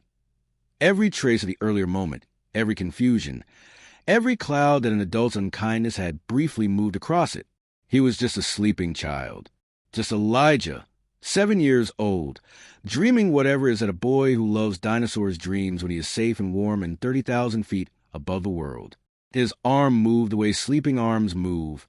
Gradually, unconsciously, the slow drift of the body redistributing itself in the way that bodies do when the mind is released its supervision. By the time Zara noticed, Elijah's right arm had extended perhaps 6 inches into the aisle, not blocking anything, not creating any obstacle for the normal passage of crew or passengers, just a natural, accidental sprawl of a small sleeping person. Zara reached over to move it back. She was about to do it. Her hand was already reaching when she became aware of movement at the front of the economy cabin. Linda Marsh was walking the aisle. She was heading toward the back of the plane, responding to a call light that had gone on several rows behind them. Her pace was purposeful. She passed row 16, and her eyes dropped to row 17, and they found Elijah's arm, that 6-inch drift into the aisle, immediately, before she reached them. From 3 rows away, Zara put her hand down. She watched. She watched the way she watched everything when her internal alarm was telling her to pay close attention, with a stillness that was not passivity, but its opposite, the coiled, focused stillness of someone who understands that the next few seconds might need to be recorded, might need to be remembered, might need to be rendered in exactly the right words later. Linda Marsh reached row 17. She looked down at the sleeping child, at the arm in the aisle, and she made a sound. It was brief and quiet enough that only the people in the immediately adjacent rows caught it, but every one of them would later describe the same way, a sound of sharp irritation, the particular audible exhale that communicates disgust without requiring words. She could have stepped over it. Elijah's arm was not a serious obstacle. It was a child's arm, extending a few inches into the aisle. She could have moved past it easily without waking him. She could have reached down and moved it with the gentle touch that any sleeping child deserves. A light contact, careful, the kind of touch that says, "Excuse me," without unkindness. That might not even have woken him. She did neither of these things. She reached down and grabbed his arm and moved it. The motion was not violent, but it was what Zara would later write, after choosing her word with the care of someone who understood the difference between what is provable and what is felt. It was abrupt. It was rough in a way that things are rough when they're not careful, when they're not gentle, when they do not treat the thing being handled as something worthy of gentleness.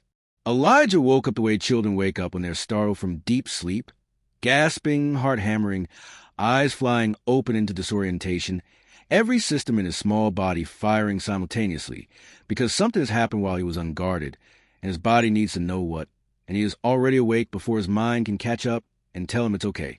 It's okay. It's just a plane. You're safe. He lurched upright.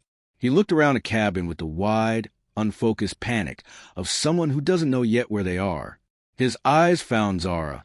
She was already reaching for him, already saying his name quietly, already being the anchor his disoriented mind needed. And Linda Marsh, who had reached down to move his arm, and was now bent at the waist, at the level of his face in confused chaos of his waking, with her face close to his, said something, or moved to say something, or opened her mouth to address the situation she had created. And in that moment, in that precise, specific, unrepeatable moment, something happened. Zara saw it. She saw it with the unobstructed clarity of a person who was looking directly at her brother's face, who had her eyes on him from the moment he started awake, who had been watching this entire sequence of events with the full, focused attention of someone who already understood that she was witnessing something that needed to be documented. She saw it, and two other people in the surrounding rows saw it. All three of them would later describe it with the same word, independently, without coordination, because it was the accurate word, and there was no other word that fit. And then Linda Marsh straightened up. She smoothed her jacket with both hands. She continued down the aisle toward the call light at the back of the plane. Smooth, purposeful, unbothered. Behind her, in seat 17B, Elijah sat completely still. He did not understand what had just happened. His brain was still coming back online from deep sleep, still assembling the pieces, still trying to construct a coherent narrative out of the disorientation of sudden waking and the thing that had happened in the middle of it. He looked down at his arm where Linda Marsh had grabbed it. He looked at the space in the aisle where she had been standing. He looked at his hand. He looked at Zara. His face tried to do something. It tried to find expression that matched the feeling that was moving through him, and it couldn't find it, because he had never had this feeling before. He was 7 years old. The framework for this did not yet exist inside him. He tried to look at his sister, and his face kept trying to form an expression, and couldn't settle on one, because the feeling didn't fit any category he had yet. Then his chin started to shake, and then his shoulders started to shake, and then the tears came. The silent ones, the ones that are so much worse than crying, the ones that mean a child has made a decision somewhere below conscious intention not to make a sound, because making a sound might make something worse, because something in them has understood that the situation requires a kind of smallness that breaks the heart of anyone who loves them. He didn't cry.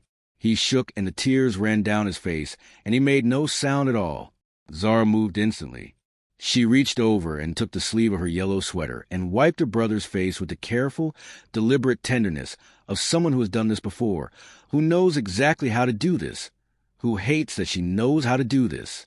She held his gaze. She let him see her face, which was calm and clear and present, and saying a thing that she didn't need words for. I see you.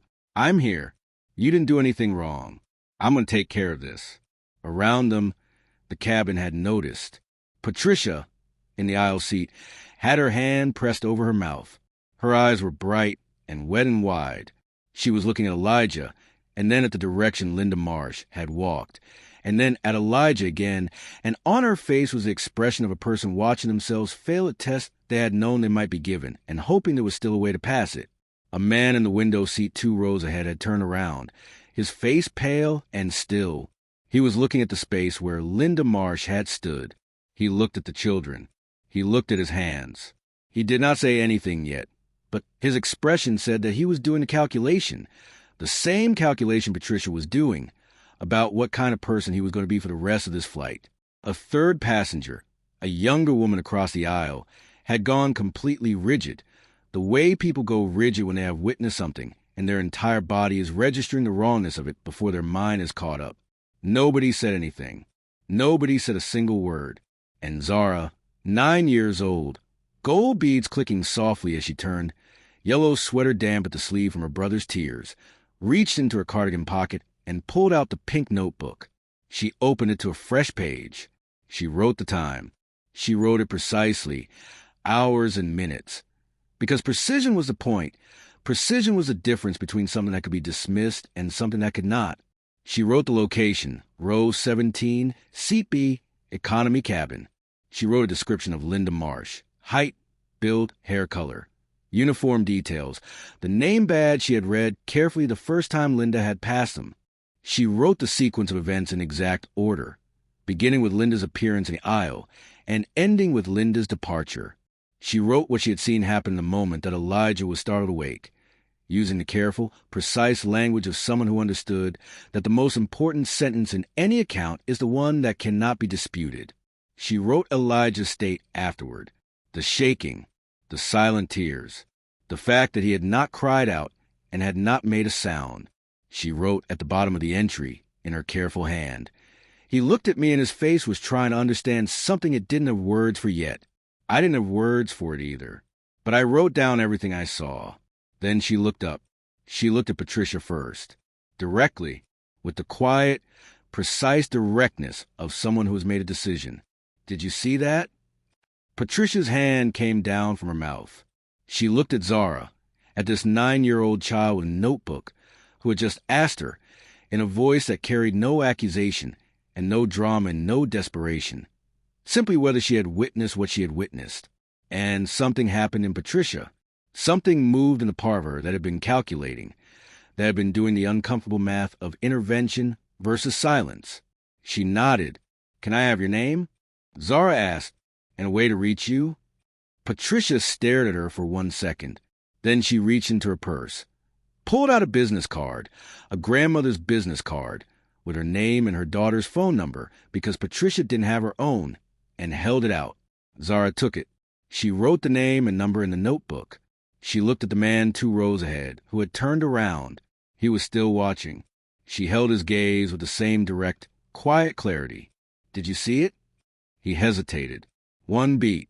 The hesitation of a man calculating what saying yes will cost him versus what saying no will make him. He gave her his name and his phone number. He had to write it down on a corner of his boarding pass and tear it off, because he didn't have a card. He held out and Zara took it and copied the information into the notebook without comment, without judgment, simply with a focused, professional receipt of information being added to a record. She looked at the 3rd passenger, the younger woman across the aisle. But this woman's face had gone the particular way that some faces go when they're about to remove themselves from a situation they've been part of, a slight turning away, a studied redirection of attention toward her phone screen.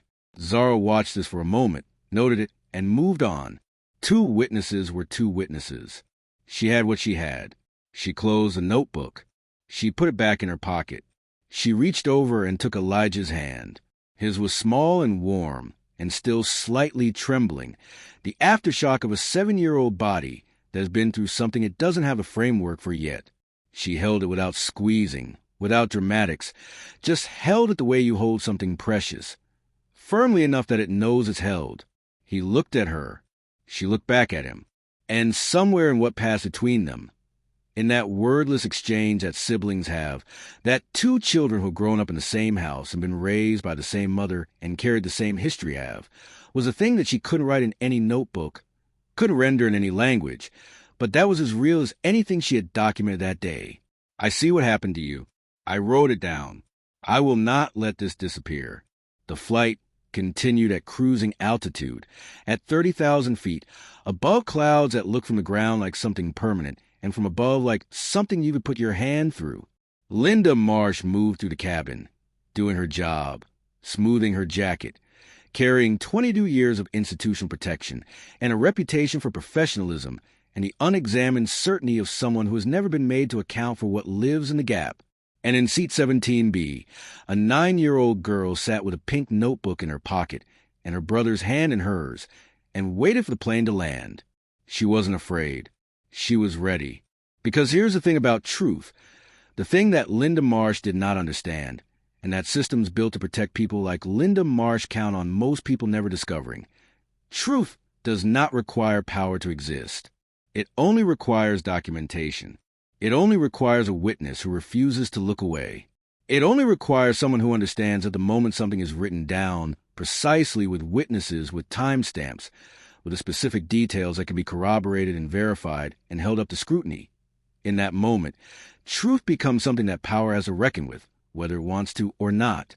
Linda Marsh was 53 years old with 22 years of service and a union card and 3 prior complaints that had been processed and filed and forgotten. Zara Carter was 9 years old with a pink notebook, 2 witness names, and a mother who had told her to write everything down. The plane had not yet landed. The story had not yet found its ending. The calls had not yet been made, and the folders had not yet been assembled, and the journalist had not yet opened his notebook across a kitchen table from a child who had read to him with the composure of someone twice her age. None of that had happened yet, but it was coming.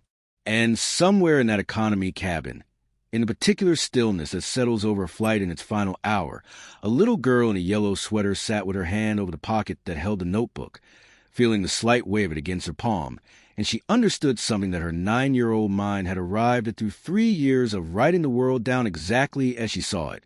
The truth was already written. Everything else was just a matter of time. What I want to ask you, and I wanted to sit with this, really sit with it, is this: when was the last time you were in a position to be a witness, and you made the choice that most people make? When was the last time you saw something wrong and looked away because the calculation came out in favor of silence, in favor of your own comfort, in favor of not being involved? Patricia sat in that aisle seat and saw what happened to Elijah, and in the first moment, she said nothing. She almost let it go. She almost became one of the people who watched and looked away and flew home to their grandchildren and told themselves it wasn't their place. But a 9-year-old girl turned to her with a notebook and a direct, quiet question, and Patricia made a different choice. She gave her name. She gave her number. She became part of the record. That choice mattered. That choice, made by an ordinary woman on an ordinary flight, contributed to a reckoning that changed things for more people than either of them will ever be able to count. You never know when you'll be sitting in the aisle seat. You never know when the moment will come that asks you what kind of witness you're going to be. Be the kind that gives their name. And if the story made you feel something, if it reminded you why truth-telling matters, why documentation matters, why a child with a notebook can change things that powerful institutions couldn't, then this channel is exactly where you need to be. Hit subscribe. Because the full story of what happened when that plane landed, when Dr. Zara Carter made 4 phone calls, when a pink notebook walked into a corporate conference room and changed everything. That story is coming, and you don't want to miss it. This is Racism Real, and we do not look away. The wheels touched down at O'Hare International Airport at 3:47 in the afternoon. For most of the passengers on that flight, landing was the beginning of the next thing. The mental shift from being in transit to being somewhere, the unlocking of phones, the checking of messages, the recalibration of plans. People reached for overhead compartments before the seatbelt sign had fully extinguished. They gathered their things with the focused urgency of people who had somewhere to be and were already late getting there. The cabin filled with the particular noise of arrival, the rustle and shuffle and low hum of 200 people simultaneously re-entering their lives. For Zara and Elijah Carter, landing was something different. It was the moment the flight ended. And the moment the flight ended, everything that happened on it stopped being something happening and became something that happened, something fixed, permanent, a series of events that existed now in the past tense and could not be undone.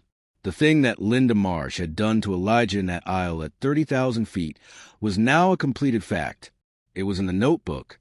It was in the memory of 2 witnesses who had given their names.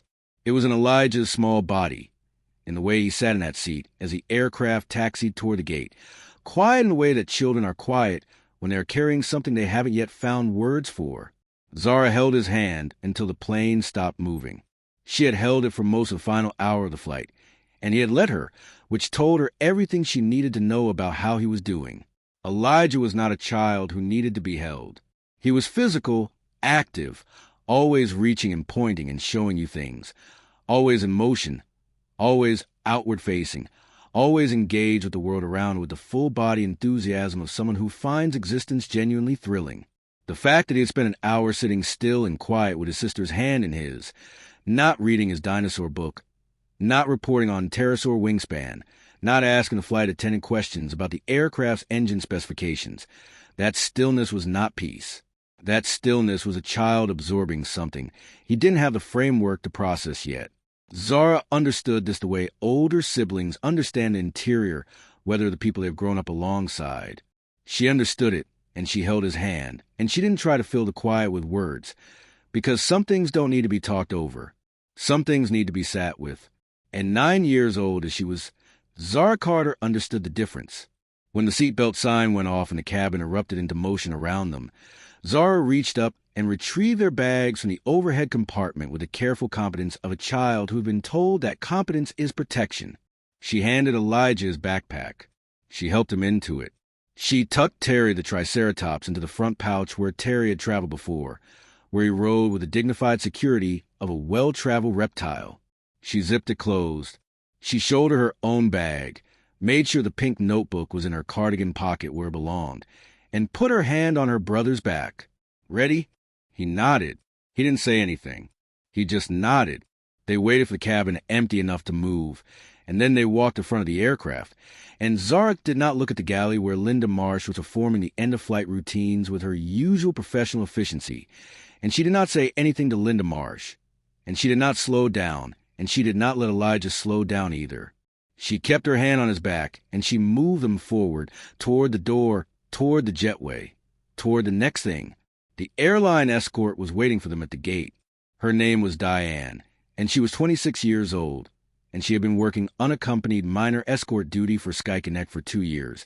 And she was good at it because she genuinely liked children and had the instinct to understand what different children needed at different moments. She had escorted hundreds of kids through O'Hare, anxious kids, excited kids, homesick kids, kids who fell asleep on the jetway and had to be gently guided toward arrivals, kids who chattered without stopping from the moment they deplaned to the moment their family collected them. She had never encountered a child quite like Zara Carter. She spotted them the moment they emerged from the jetway into the gate area. The girl with the gold beads and the yellow sweater, hand on her younger brother's back, moving with a purposefulness that didn't belong to a 9-year-old, not in the context of an airport arrival, not in the context of being a child who had just landed and was supposed to be moving through the world with the slightly disoriented delight that most kids brought to airports. She looked at Elijah first, because Elijah was the one I went to, a 7-year-old boy who was not looking around the gate, not asking about the planes visible through the windows, not doing any of the things a child his age typically did in an airport environment.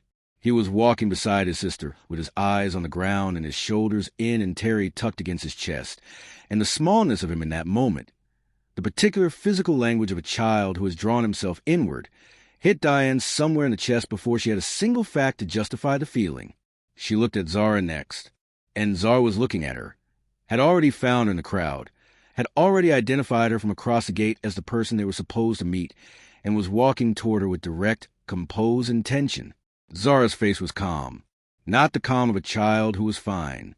The other kind of calm, the kind that is constructed rather than natural, the kind that requires ongoing effort to maintain, the kind that is sometimes more alarming than tears because it tells you that somewhere underneath it, something is being held back with significant force. In 2 years of meeting unaccompanied minors at airport gates, Diane had learned to read children the way you learn to read weather, by paying attention to the signs that are easy to miss if you're not looking carefully. And what she was reading from these 2 children, before either of them had said a single word to her, made her put her standard greeting script away entirely and replace it with something quieter, something more careful. "Hi," she said. "You must be Zara and Elijah. I'm Diane." "Hi, Diane," Zara said, precise, polite, the courtesy of a child raised to be courteous, deployed with the automatic reliability of something deeply ingrained. Elijah looked up briefly. "Hi," then back down. Diane looked at him for a moment. She looked at the way Zara's hand was still on his back, that steady, unobtrusive pressure that said I'm here without requiring him to acknowledge it. She made a decision. "Let's find somewhere comfortable to sit while we wait for your grandmother," she said. "How does that sound?" "Good," Zara said. "Thank you." They walked to the family waiting area, a small alcove off the main gate corridor with padded seats and a low table and a level of ambient noise that was slightly reduced from a main terminal, designed for exactly these kinds of transitions. Diane got Elijah a juice and a small bag of cookies without asking, because she had been doing this long enough to know that food is the most reliable kindness you can offer a child who's been through something, because it addresses a need without requiring them to talk about anything. He took the juice and the cookies with a quiet "thank you" and sat with them in his lap without opening them, which told Diane everything about where he was. Mama Joe was 20 minutes out.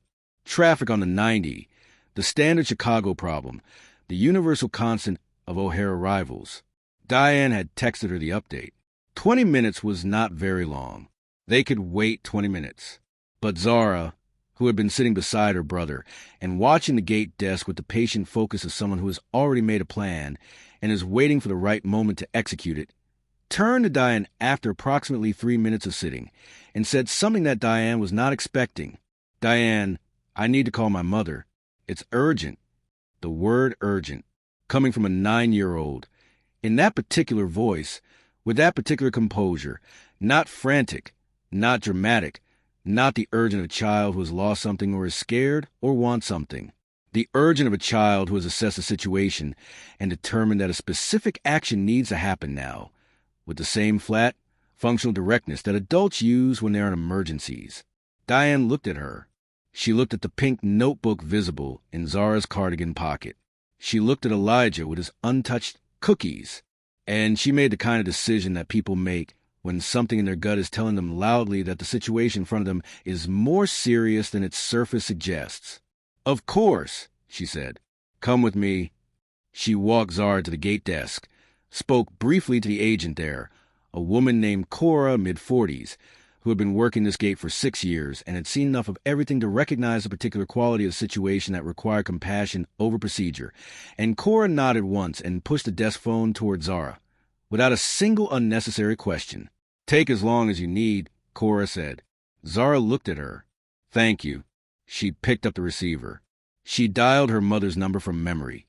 She had memorized every important phone number in her life because she had read once that a journalist should never depend on a phone to access critical contacts, and she had applied this principle to her mother's number at age 7 and never forgotten it. She heard it ring, once, twice, and then her mother's voice. Dr. Zara Carter was standing in the scrub room hallway of Atlanta General's surgical wing when her phone rang. She was 15 minutes into a 30-minute break between procedures, the deliberate gap she built into her schedule on days when she had back-to-back surgeries, a practice she had developed not from a desire for rest, but from the recognition that a surgeon who runs without pause makes errors that a surgeon who pauses does not. She used these windows differently depending on what they followed. Sometimes she reviewed the next case. Sometimes she called her mother. Sometimes she stood in the hallway and did nothing, deliberately, because doing nothing was itself a form of preparation.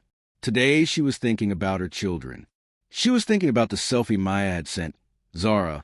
It had been Zara who sent it, holding up her boarding pass at the gate, grinning in a way Zara sometimes grinned when she was genuinely excited about something, with her whole face, the gold beads caught in the gate area light, Elijah visible just behind her shoulder, also grinning. She was thinking about Elijah showing Terry the Triceratops around Mama Joe's apartment, which he would absolutely do the moment he arrived, narrating a tour for a stuffed dinosaur with complete earnestness. She was thinking about Mama Joe making the pancakes that Elijah had requested 3 weeks in advance of this visit, because Mama Joe's pancakes were a specific food that occupied a specific category in Elijah's life, a category that could only be described as sacred. She was, in other words, thinking about the happy, ordinary future that was unfolding right now for her children in Chicago, and feeling particular warmth that parents feel when they have put something good in motion for the people they love most. Her phone rang. She looked at the screen. Unknown number. Chicago area code. Her mind went immediately to Mama Joe. Mama Joe calling from a different phone because something had happened, or from a neighbor's, and she answered before the second ring was finished. "Hello, Mama." Zara's voice, coming from a Chicago number Renee didn't recognize, which meant she was not calling from her own phone, which meant she was calling from somewhere else, which meant, "Zara, where are you? Are you okay?" "We're at the gate. Mama Joe is on her way." Mama, a pause. The smallest pause, the kind that contains something being organized, something being readied. Something happened on the flight. I wrote everything down. Do you want me to read it to you? Renee Carter had been a surgeon for 17 years. She had been in rooms where time slowed and precision became the only thing that stood between a patient and an outcome no one wanted. She had developed, over those 17 years, the ability to receive alarming information without allowing alarm to compromise her function. It was one of her most essential professional skills and one of the most personally costly. The way she had learned to stay clear and operational in exact moments when every human instinct was pushing toward panic. She used that skill now. "Yes, baby," she said, and her voice was even focused, already in a mode that her residents called Dr. Carter's surgery voice, stripped of everything except the essentials, precise as a scalpel. "Read it to me." And Zara read. She read from the beginning of her documentation, from the first entries she had made when Linda Marsh had spoken to them after the juice spill. She read the time, the exact words and quotation marks, the note about the spill already being cleaned. She read in a voice that was steady and measured and moved through the entries with the patient. Sequential deliberateness of someone who has organized information and is delivering it in the order that will make it most comprehensible. Renee listened. She did not interrupt. She held the phone against her ear and she listened to every word, and she felt each one register, not in the place where her professional training lived, not in the clinical, analytical part of her mind that was already beginning. Even as she listened to think about documentation and legal strategy and what would need to happen next, but in the other place, the place that had no professional training to protect it, the place that was just a mother listening to her daughter describe what had been done to her son. Zara read the second entry. The aisle, the sleeping child, the rough waking. Linda Marsh bent at the level of Elijah's face in the disoriented chaos of his startling. The words she had chosen carefully, the witness names and contact information, read aloud with the same precise, sequential calm. And then the final lines. He looked at me, and his face was trying to understand something it didn't have words for yet. I didn't have words for it either, but I wrote down everything I saw. Zara's voice on those last two sentences did something. It didn't break. It didn't collapse into tears or dissolve into the emotion that was clearly present underneath the whole reading, but it changed, just slightly. A hairline fracture in the steadiness. The briefest catch, like a person stepping on ice that holds but flexes beneath their weight. A single moment with a 9-year-old who had been managing herself with extraordinary discipline let one tiny crack show. And then it was gone and her voice was steady again, waiting. On the other end of the phone, in a hospital hallway in Atlanta, Renee Carter stood completely still. She had been still for the last 3 minutes, through the entire reading. But this stillness was different from the focused stillness of a surgeon receiving information. This was the stillness that precedes something, the stillness of a storm system organizing itself before it becomes visible from the ground, the stillness of a woman who has received information that has activated every system she has ever developed, professional, personal, maternal, strategic, simultaneously, and who is taking exactly the amount of time she needs to make sure that when she moves correctly. 3 seconds. 4, 5, baby. Her voice, when it came, was very quiet. Not the quiet of someone trying to hide their emotion.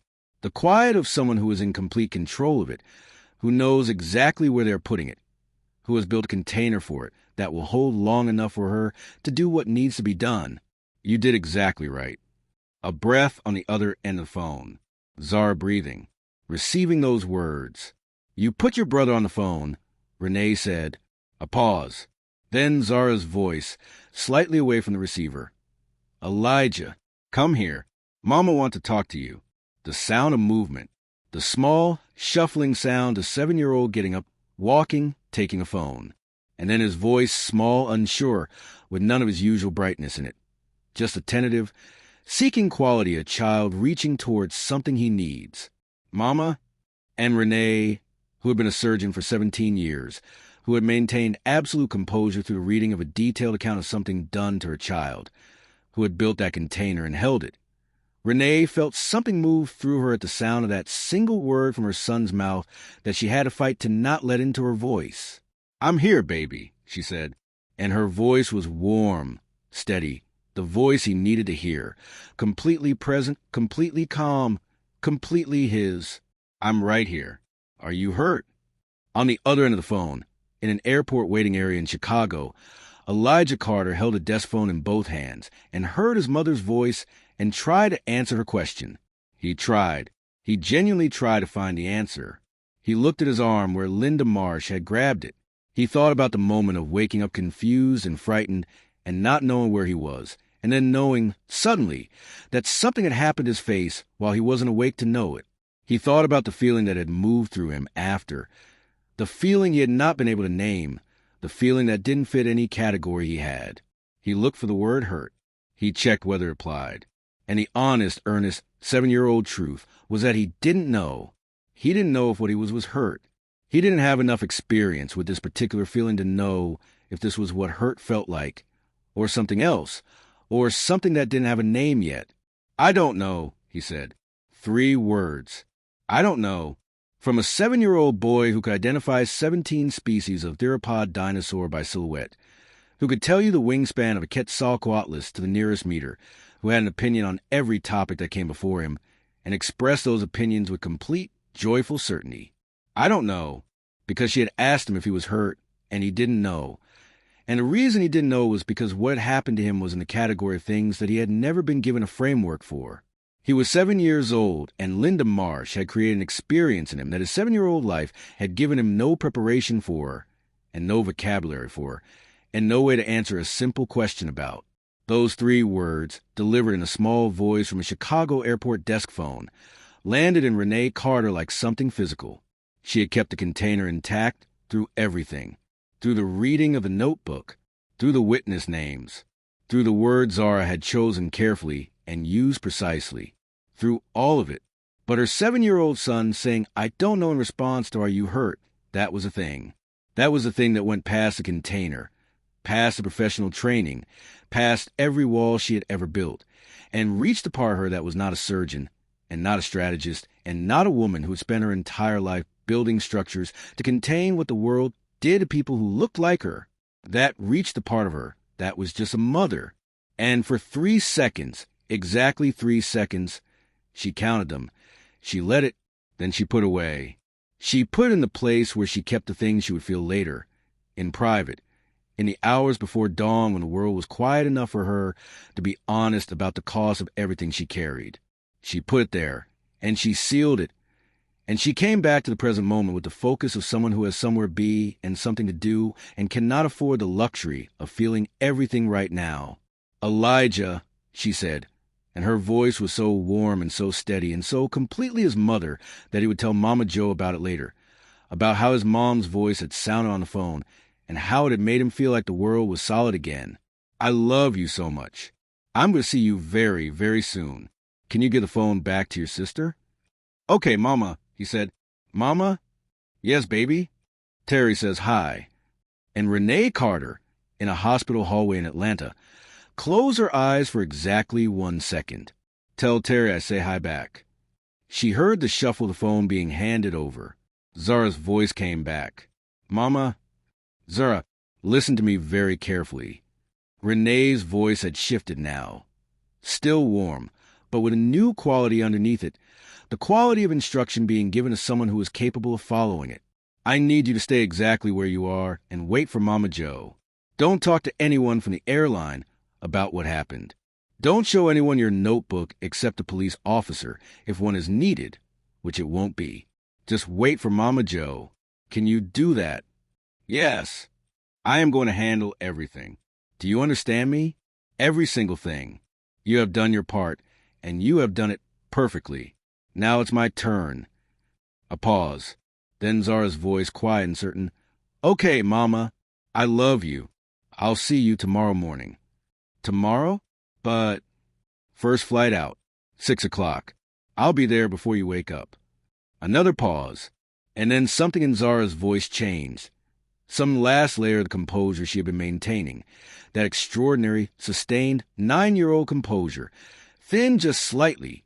Just enough for Renee to hear underneath it what had been there all along. The child. Just a child, tired and shaken, and wanting her mother. "Okay," Zara said, and her voice was very small. "Okay, Mama." "I'm proud of you," Renee said. "More than you know." She hung up. She stood in that hallway for exactly 5 seconds after hanging up the phone. Not because she needed to compose herself. She was already composed. The container was sealed. She was operational. She stood there for 5 seconds because she was making a list. And she needed the list to be complete before she started moving. Because once she started moving, she was not going to stop until every item on it was addressed. The list had 4 items. The first item on the list was the airline's corporate complaint line. Not the customer service line. The corporate complaint line. The number that existed not for passengers who wanted flight credits, but for situations that had legal and institutional implications. She knew this number because she had looked it up twice before in her life, in situations involving her family that had required it, and because Renee Carter was the kind of person who, once she looked something up, kept it. The second item was Claudia Barnes. Claudia Barnes was 50 years old, a partner at a firm that specialized in civil rights litigation, and she had spent the better part of 3 decades making corporations wish they had done the right thing before she got involved. She and Renee had met through a hospital board connection, had discovered a mutual ferocity and a shared understanding of what it cost to move through the world as a black woman in America, and had become the kind of friends who didn't speak often but who, when they did, spoke with complete candor and trust of people who have no need to perform anything for each other. Renee had Claudia's cell number. She had never used it for a professional matter. She was about to use it now. The third item was Marcus Webb. Marcus Webb was a journalist who covered civil rights stories for a major national outlet. Renee had met him at a hospital fundraising gala 3 years earlier, the kind of event where 2 people end up in conversation near the drinks table and discover they are both interested in the same questions about justice and accountability, and the gap between what institutions claim to be and what they actually are. They had stayed in loose contact since then, the way you stay in contact with someone whose work you respect and whose call you would always take. She had texted him twice in 3 years, both times about stories that he had subsequently pursued. He had always replied within the hour. The fourth item was her chief of staff, Dr. Patricia Huang. She had 2 surgeries scheduled for tomorrow morning. She needed to make arrangements. She was going to Chicago on the first available flight, and that meant tomorrow's schedule needed to be redistributed tonight, which meant Patricia needed to know now. So she had enough lead time to make it happen without the patients being affected. For items, clear, sequenced, achievable. She started with the airline. She walked to the end of the hallway, away from the foot traffic of the surgical corridor, and she dialed. The corporate complaint line answered on the 4th ring. A representative who identified himself as Kevin, who had the practiced, careful tone of someone trained to receive upset callers and de-escalate them with efficient professionalism, began his standard opening. Renee did not give him space for the standard opening. I need to file an urgent complaint regarding an incident that occurred today on Flight 2247, Atlanta to Chicago, she said. The incident involved an unaccompanied minor, my son, 7 years old, and a member of your cabin crew. I have a documented account with timestamps, a description of the crew member involved, and witness contact information. I am a physician at Atlanta General Hospital, and my attorney will be in contact with your legal department within the next 24 hours. What I need from you right now is a case number, the name of your director of customer relations, and confirmation that this call is being recorded. Silence on the other end. The particular silence of someone recalibrating from the script they had prepared to the situation they had actually encountered. Kevin gave her all 3 things. She noted them. She gave him the case information, flight number, date, time, crew member description, her contact details. She spoke in the flat, precise tone she used in surgical consultations, the tone that communicated that she was not looking for sympathy and was not interested in apologies, and needed exactly the information she was asking for and nothing else. I expect written acknowledgement of this complaint within 2 hours, she said, and I expect it to be escalated to senior leadership tonight, not tomorrow. Is that clear? Kevin confirmed that it was clear. She hung up and dialed Claudia. Claudia answered on the 2nd ring, which was how Claudia answered important calls. She had a system, she had explained once, where she assessed the likely nature of call and the time between the 1st and 2nd ring, and adjusted her attention accordingly. Renee calling from her cell on a Tuesday afternoon was the kind of call that warranted answering by the 2nd ring. Renee, what happened? There was no preamble with Claudia. No pleasantries required. This was one of the things Renee valued most about her. She told her, concisely, completely, in the same flat precision she had used with Kevin. But with Claudia, she included the elements that Kevin didn't need to know, the context, the pattern she suspected, the prior complaint she believed existed, the specific legal territory she thought they were in. Claudia listened without interrupting. This was also one of the things Renee valued about her. When Renee finished, there was a brief silence while Claudia, who had spent 30 years building the fastest and most thorough legal response capability of anyone Renee had ever met, organize herself. I'm pulling their complaint records tonight, Claudia said. Give me your daughter's documentation, the notebook entries. Photograph and send to my secure email within the hour. I want the witness names and contact information, and I want to reach them before they forget details. And Renee? Yes. The child's account. How detailed is it? Renee thought about her daughter, reading from the pink notebook in a steady voice that cracked only once. She's 9 years old, and she documented it like a crime reporter, Renee said. Timestamps. Exact language in quotation marks. Physical descriptions. Sequence of events in order. Witness contact information collected at the scene. A pause. And then Claudia Barnes, who was not a woman given to expressions of sentiment in professional contexts, said something that she rarely said. My God. Yes, Renee said. Send me everything. I'll have preliminary findings for you in the morning. She hung up and dialed Marcus. Marcus Webb answered on the third ring, slightly out of breath in the way of someone who has just crossed a room to get to their phone. Renee Carter. I was just thinking about you last week. I saw your name in... Marcus, I have a story. It happened today. I have documentation, witnesses, and I believe there's a pattern that predates today's incident. I can't give you details yet because my attorney is still pulling records, but I wanted you to know it's coming, and I wanted you to hear it from me first. Brief silence. Then the quality in Marcus's voice changed, became the particular attentive stillness of a journalist who has just heard a lead that he recognizes instinctively as real. What kind of story? The kind that has a 9-year-old girl's notebook at the center of it, Renee said. And you're going to want to read that notebook. When can we talk? Tomorrow. I'll be in Chicago by morning. I'll clear my afternoon. She hung up and called Patricia Huang. Patricia was still in her office. She kept late hours, which was one of the things that had made her exceptional at managing a surgical department, and she answered with the immediate, focused attention of someone who had been waiting for calls all day and was not yet done receiving them. Renee, everything okay? I need emergency personal leave starting tomorrow. Family matter. I have 2 cases on the morning schedule. I need them redistributed tonight, if possible. Patricia was quiet for a moment, doing the calculation that a chief of staff does when a senior surgeon requests emergency leave, which surgeons can absorb which cases, what the patient impact is, how to communicate the changes. Is everyone all right? They will be, Renee said. I need to be in Chicago. I'll handle it. Go. Thank you, Patricia. Renee? Patricia's voice shifted slightly, taking on the tone of a friend rather than a colleague. Whatever it is, I hope you get what you need. I will, Renee said, and she meant it, not as optimism, as fact. She hung up the phone. She stood in the hallway for one more moment.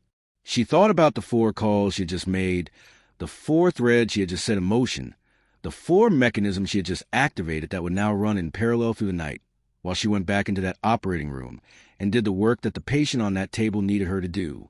She thought about Zara, sitting in an airport waiting area with a pink notebook, having done everything right, having sat on an airplane and witnessed something that would have made most adults either fall apart or freeze, and responded by taking out her notebook and writing down every detail with the precision of a professional, having collected witness information from strangers, having held her brother's hand for an hour without needing to be told that was the right thing to do, having called her mother and read the notebook entries aloud in a voice that only cracked once on the last sentence and then found its steadiness again. She thought about Elijah, about I don't know, about the 7-year-old boy who could name 17 theropod species and had an opinion about everything and did not know whether he was hurt because what had been done to him existed outside the categories his 7-year-old life had given him. She put it in the container. She sealed it. She walked back to the scrub room. The patient on that table needed her completely, and she was going to give them exactly that. Her complete focus, her complete precision, her complete skill. Because that was what she owed the people in her care. That was what she had always owed them. And then she was going to go home, and she was going to book herself on the 6 a.m. flight to Chicago, and she was going to sit in that seat and spend that flight doing what she had spent the 15 minutes between these two surgeries doing, building the thing that Linda Marsh and SkyConnect Airlines were about to walk into, without knowing it was coming. Not a tantrum, not a scene, not a single raised voice or a single emotional outburst or a single action that could be characterized as anything other than methodical, documented, legally grounded, institutionally targeted accountability. Because Renee Carter had not built a life out of nothing by losing control of her power. She had built it by learning exactly where to apply pressure, exactly how much, and exactly when. And she had been given a target with remarkable precision by a 9-year-old girl in a yellow sweater with a pink notebook. Mama Jo arrived at O'Hare 23 minutes after Zara hung up the phone. She came to the terminal with the purposeful, unhurried stride of a 73-year-old woman who had been walking through difficulties for 7 decades and had developed a pace that communicated, to anyone paying attention, that she was not in a hurry because she did not need to hurry, because she knew where she was going and she was already there in the only way that mattered. She saw them before they saw her. She stopped for just a moment, one step, one breath, and looked at her grandchildren from across the waiting area. Elijah, sitting with the untouched cookies in his lap. Terry held against his chest, looking at the middle distance. Zara, beside him, straight-backed, one hand in her cardigan pocket, resting on the notebook, watching the terminal entrance with the patient vigilance of someone maintaining a post. Mama Jo had raised Renee Carter. She had sat across from her granddaughter at a kitchen table every Sunday for 9 years. She knew these children the way you know the people you have loved since before they were people, since they were possibilities, since they were the reason Renee had called her from a hospital payphone and said, "Mama, I'm pregnant, and I'm terrified," and Mama Jo had said, "Baby, you are destined for greatness." And so is this child. She saw them across that waiting area, and she understood, without being told, without a single detail, that something had happened. She understood it from Elijah's stillness and Zara's vigilance, and the particular way they were sitting together, close, connected, a unit that closed ranks around itself. She crossed the waiting area. Elijah looked up when she was 3 steps away, and his face did something that Diane, watching from the gate desk, would remember for a long time afterward. It crumbled, not in a bad way, in the way that faces crumble when they finally arrive at safety, when the thing that has been held together through sustained effort finally meets the thing it was waiting for and can let go. His chin went first, and then his eyes filled, and then Mama Jo was there, and he was in her arms, and she was holding with the specific, total embrace of someone who has spent 73 years learning what it feels like when a child needs to be completely, unconditionally held. "I got you," she said into the top of his head. "Mama Jo's got you," he cried. The real kind this time, not the silent, shaking kind from the airplane, but the full, release kind that comes when you are finally somewhere safe enough to be honestly how you are. He cried into his grandmother's shoulder with the abandon of a child who knows that this person will not think less of him for it, who has never been given any reason to believe that crying makes him small. Mama Jo held him and rocked him slightly and said things that weren't words, just sound, just warmth made audible, just the oldest and most reliable comfort that exists in the world. Zara watched. Her eyes were bright. She did not cry. Not yet, not here, not while there was still work to be done. But her hand came out of her cardigan pocket, away from the notebook, and she reached over and put it on Mama Jo's arm. Just her hand. Just contact. Just the thing she needed. Mama Jo looked at her granddaughter over Elijah's head. She looked at that composed, serious, gold-beaded face, and in her eyes was everything. The grief and the fury and the love and the pride all at once. The whole complicated weather system of a grandmother seeing her grandchildren in the aftermath of something they should never have had to experience. "Come here, baby," Mama Jo said. Zara came. She put her head against her grandmother's side, and Mama Jo pulled her with the arm that wasn't holding Elijah, and she held them both, and for a little while, in a gate waiting area at O'Hare, with the sound of the airport moving around them and Diane watching from across the room with her hand pressed to her sternum. They were just a grandmother and 2 grandchildren, held together in the only way that ultimately matters. At 6 o'clock the following morning, Renee Carter boarded a flight to Chicago. She was carrying 1 carry-on bag and a leather portfolio that she had spent the previous evening filling. Claudia had worked through the night, with the particular driven energy of a lawyer who has found a case that matters and knows it. By 2 a.m., she had located the 3 prior complaints, all against passengers of color, all dismissed without investigation. By 3 a.m., she had preliminary documentation of the pattern. By 4 a.m., she had the beginning of what would become the most thorough legal complaint SkyConnect Airlines had ever received.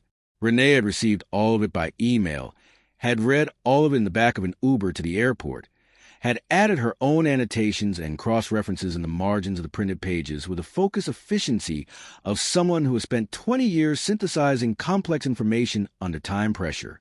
She sat in her seat on the morning flight, and she looked out the window at Atlanta falling away beneath her, and she thought about her daughter, 9 years old, on a plane 24 hours ago, doing the things she had been equipped to do, taking out her notebook, writing down exactly what she saw.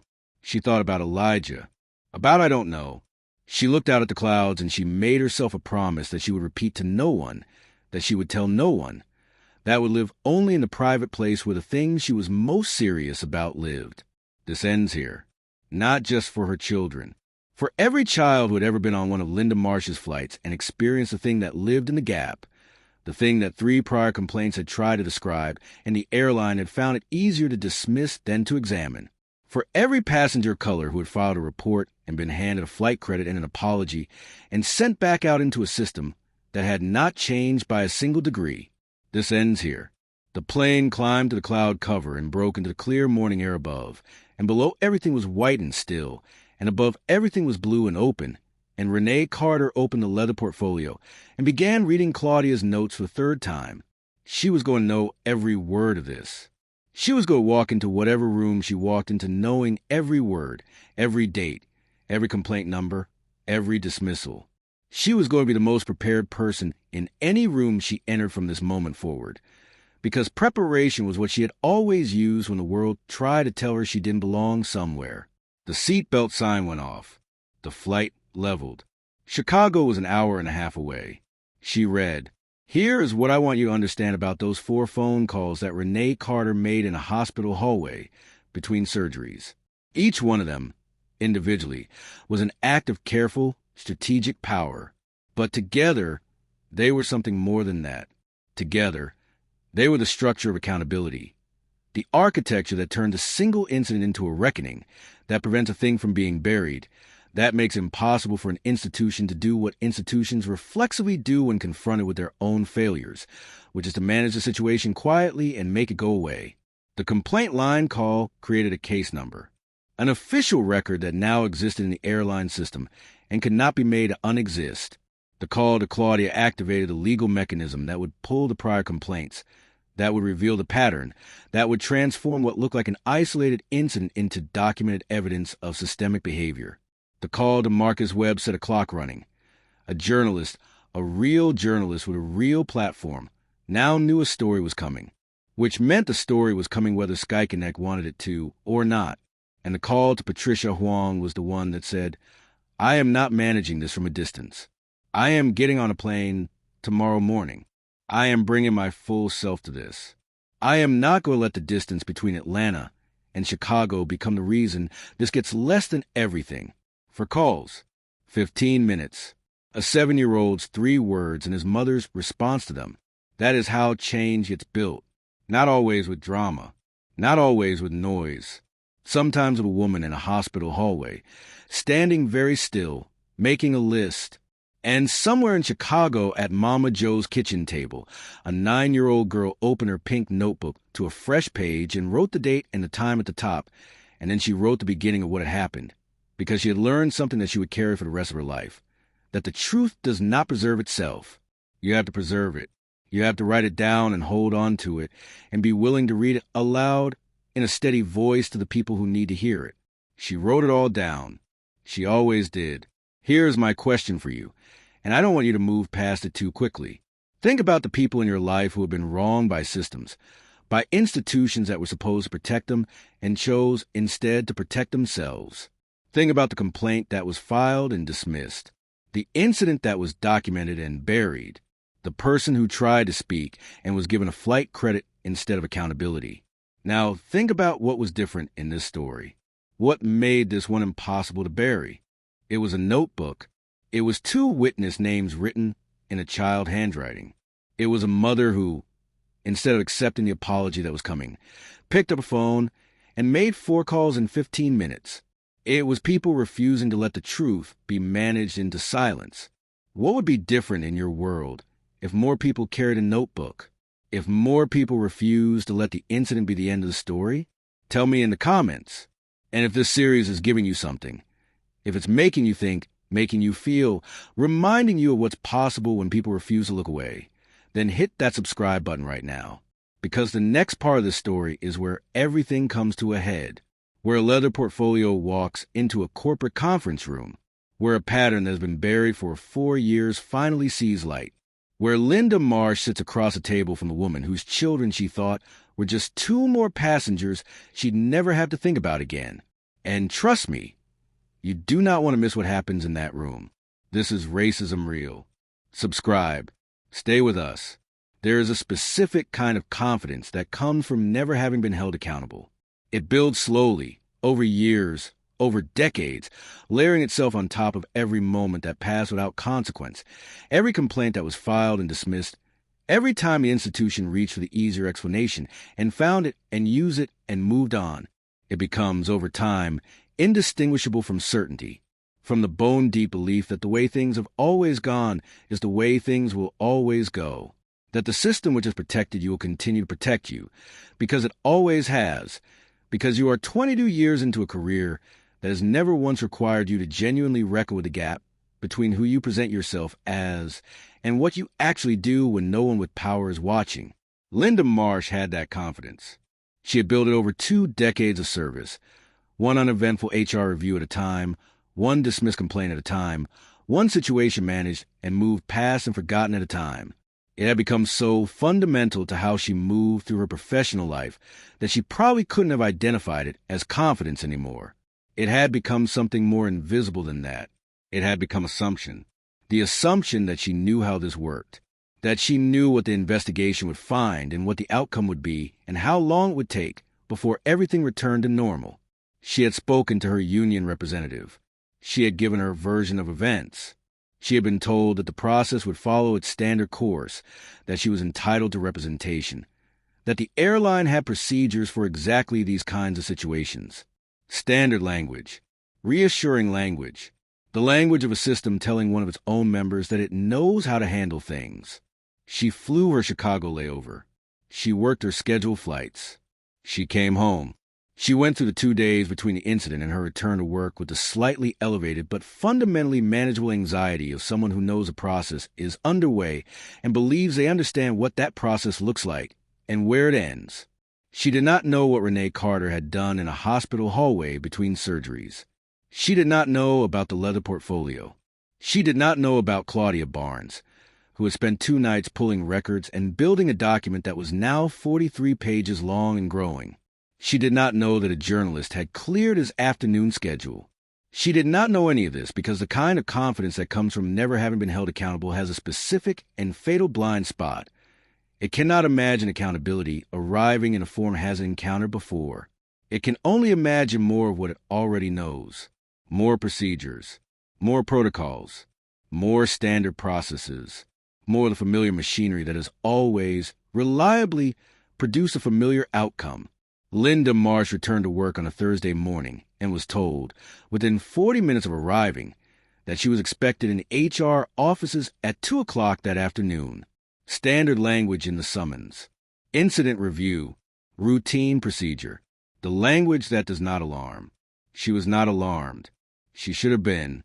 The HR offices of SkyConnect Airlines occupied a floor of the regional administrative building adjacent to O'Hare's Terminal B, a floor of glass-walled conference rooms and open-plan workstations, and particular corporate aesthetic that communicates efficiency and neutrality without quite achieving warmth.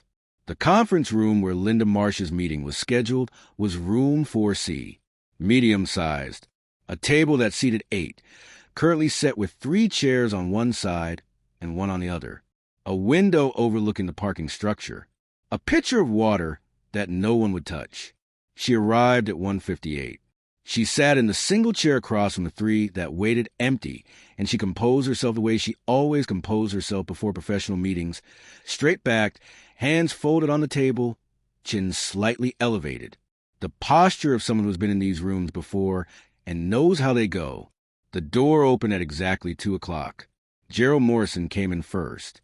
He was the HR director, a man in his early 50s with the slightly rumpled authority of someone who has been managing employee relations for long enough to have stopped being surprised by any of it. Linda knew Gerald. She had been in rooms with him before, years ago, when one of the prior complaint processes had required a brief conversation that had resolved quickly and without difficulty. Gerald looked different today. He sat down with the careful deliberateness of a man carrying something he would rather not be carrying, and he did not make the small talk that he usually made, the brief professional pleasantries that preceded the actual business of these meetings. He arranged his papers in front of him and kept his eyes on them in the way that people keep their eyes on neutral surfaces when they do not want their expression to be read. The legal representative came in second, a woman from the airline's counsel office, mid-40s, carrying a tablet and a legal pad. Linda did not know her. She sat beside Gerald and opened her tablet and was already typing before she had fully settled into her chair. And then the third person came in. Linda looked up when the door opened again, expecting. She wasn't sure what she was expecting. Another HR person, perhaps a union observer, someone from management she had encountered before. She did not expect a woman who walked into that conference room. She was tall, not dramatically so, but with the kind of posture that adds presence to height, that makes a room register someone's arrival before a single word has been spoken. She was wearing a suit that was elegant without being showy, the kind of clothing that communicates, to anyone who has spent time in rooms where power lives, that the person wearing it belongs in those rooms and has never needed the clothes to prove it. Her hair was natural, pulled back from a face that was, in this moment, completely, precisely neutral. Not cold, not warm. Neutral in the way that surgical instruments are neutral, designed not to communicate feeling, but to do a job with absolute precision. She carried a leather portfolio. She set it on the table. She sat down beside Gerald and the legal representative without introducing herself, because she was waiting for the formal structure of the meeting to create the moment for the introduction. She was a person who understood the choreography of these situations and who used that understanding deliberately. Linda looked at her. Something moved in her chest that she did not immediately name. She looked at Gerald, who was still studying his papers. She looked at the legal representative, who was typing. She looked back at this woman she had never met, who was sitting with her hands folded over the leather portfolio and looking at Linda with an expression of complete, level attention. Gerald cleared his throat. He opened with the procedural framing. Incident review, standard protocol. The airline took these matters seriously. Linda was entitled to union representation, which she had waived for this initial meeting. His voice had the quality of someone reciting something they have memorized and would prefer not to be saying. And then he said, "I'd like to introduce Dr. Renee Carter. She is the mother of the passengers involved in the incident of..." He gave the date and the flight number. Linda heard the name. She heard the title. She did not react visibly. She had been trained, over 22 years, to maintain professional composure in difficult conversations, and she maintained it now, though something had shifted in her understanding of this meeting the moment the word doctor had been attached to the name of a woman who was sitting across from her with that portfolio and that expression. Renee Carter looked at Linda Marsh. She had been looking at her since she sat down, looking with a particular quality of attention that Renee brought to everything that mattered, complete, focused, missing nothing. She had looked at Linda Marsh's posture, the elevation of her chin, the way her hands were folded on the table. She had read the confidence in it, the assumption, the expectation of how this meeting was going to go. She did not need to perform anything for this room. She did not need to be angry or dramatic or emotionally demonstrative in any of the ways that would have made it easier for the institutional machinery around this table to categorize her as a difficult passenger, an upset mother, a person whose feelings were understandable but whose claims needed to be carefully managed. She was going to be precise. She was going to be thorough. And she was going to place, one by one, onto the surface of this table, the things that she had spent 2 days assembling, and she was to let those things do the work that things do when they are true and documented and witnessed and undeniable. Gerald opened his mouth to continue the procedural framing. The investigation would proceed. Statements would be taken. The airline had protocols for... Renee stopped him. She didn't raise her voice. She didn't gesture. She simply spoke. And what she said landed in that conference room with a flat, clean precision of something that has been chosen for its accuracy rather than its effect. I'm not here for procedures. Gerald closed his mouth. I'm here because a woman who works for this airline spat on my 7-year-old son. She said it without inflection, without anger in the surface of the words, though anyone in that room who was paying attention could feel what lived underneath that surface, contained and pressurized and going nowhere. And I'm here to make sure that what happened to my children never happens to anyone else's. The room was quiet in the way rooms are quiet when something that needed to be said has been said, and everyone present is processing the fact that it has been said, and the conversation cannot go back to the place it was before. Gerald looked at his papers. The legal representative typed something. Linda Marsh maintained her posture. Her chin stayed level. Her hands stayed folded. But something had shifted in her eyes, something that was not quite fear but was adjacent to it. The first contact with the possibility that this meeting was not the meeting she had prepared for. Renee opened the leather portfolio. She removed items and placed them on the table, one at a time, with deliberate, unhurried precision. Each item placed flat, face toward the 3 people across from her, positioned so that everyone at the table could read it without being handed it. First, the photocopied pages of Zara's pink notebook, 16 pages, each one photographed, printed in high resolution, the careful handwriting of a 9-year-old preserved in complete clarity, time-stamped entries, exact quotations in quotation marks, physical descriptions that were specific enough to be verifiable, the sequence of events documented in the precise, sequential order of a contemporaneous account, written at the time, not reconstructed after. Linda looked at the pages. She looked at the handwriting. Something moved across her face, so briefly that it was almost imperceptible, almost, but not quite, because Renee was watching with precision of someone who had been watching faces across operating tables for 17 years, and had learned to read what the smallest changes meant. Second, 2 signed witness statements.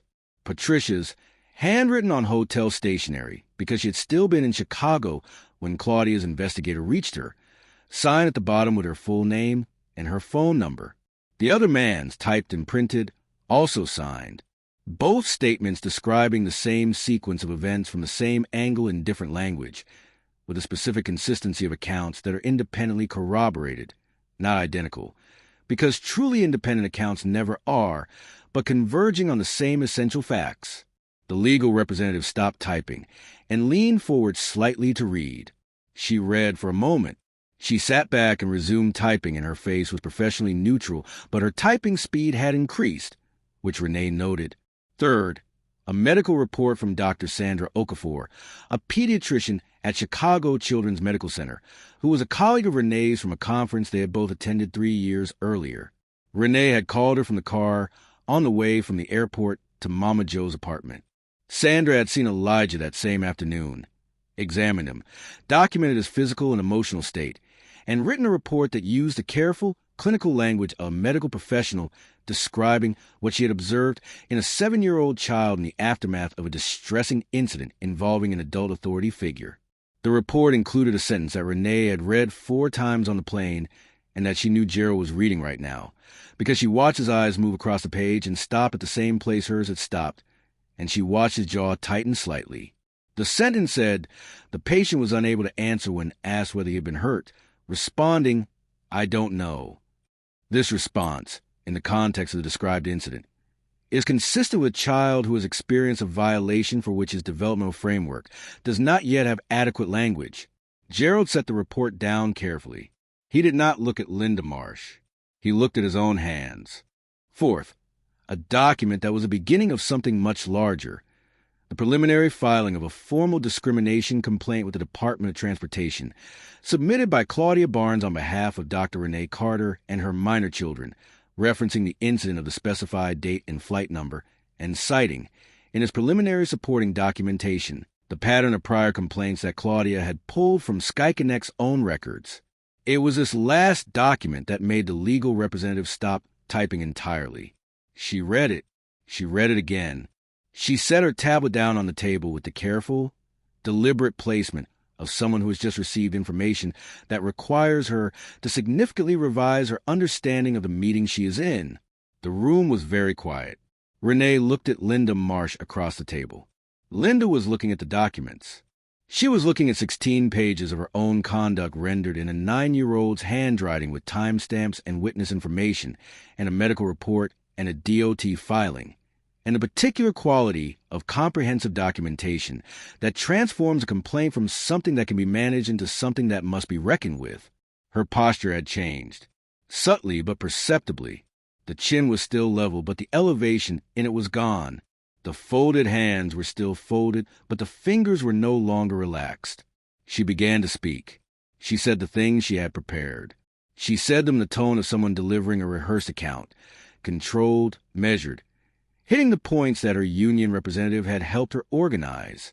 The leaning over, the accidental, the chaos of a startled child in a confined space, the 22 years of service, the record of reliability and professionalism that spoke for itself, the misinterpretation of a difficult moment by people who hadn't had the full context and couldn't appreciate the complexity of managing a cabin situation with multiple competing priorities.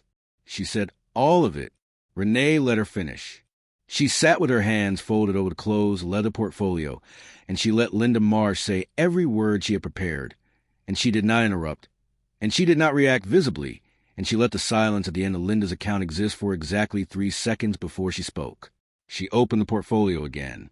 She removed one more folder, this one thinner than the others, for pages stapled in the upper left corner. She set it on the table.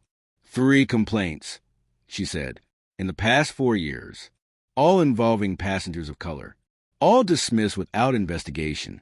I obtained these through my attorney this morning. She said it the way she said everything in this room, without heat, without performance, with the flat precision of someone delivering a fact that does not require embellishment because a fact is sufficient on its own. Gerald reached for the folder. He opened it. He read the first page. He turned to the second. His color, which had been slightly elevated when he entered the room, went through a transition that Renee observed with clinical precision, from elevated to pale, in the time it took to read 2 pages, because Gerald had processed those complaints. All 3 of them. They had come through his inbox, been reviewed to the standard protocol, been determined to not meet the threshold for further action, and been filed. He had signed off on all 3 of them. His initials were on the dismissal forms, and those forms were in Renee's folder, which meant they were in Claudia's files, which meant they were in the DOT filing. The legal representative had leaned over to read alongside Gerald. She had stopped moving entirely. Linda Marsh looked at the folder. She looked at the 4 pages. She looked at the date on the first complaint, and then at the date on the second, and then at the date on the third, and something happened in her face that was more complex and more human than anything that had happened there since she walked into the room. It was the expression of someone confronting, for the first time, the cumulative shape of something they had never seen all at once before.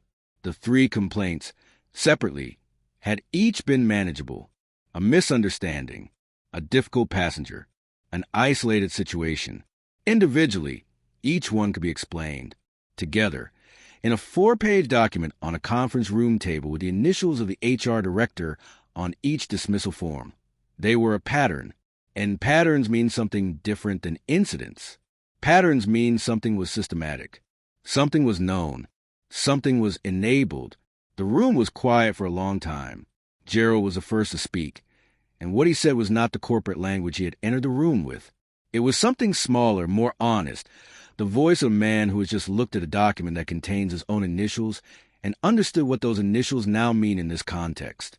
Dr. Carter, "I'm not finished," Renee said, not unkindly, not aggressively, simply as information.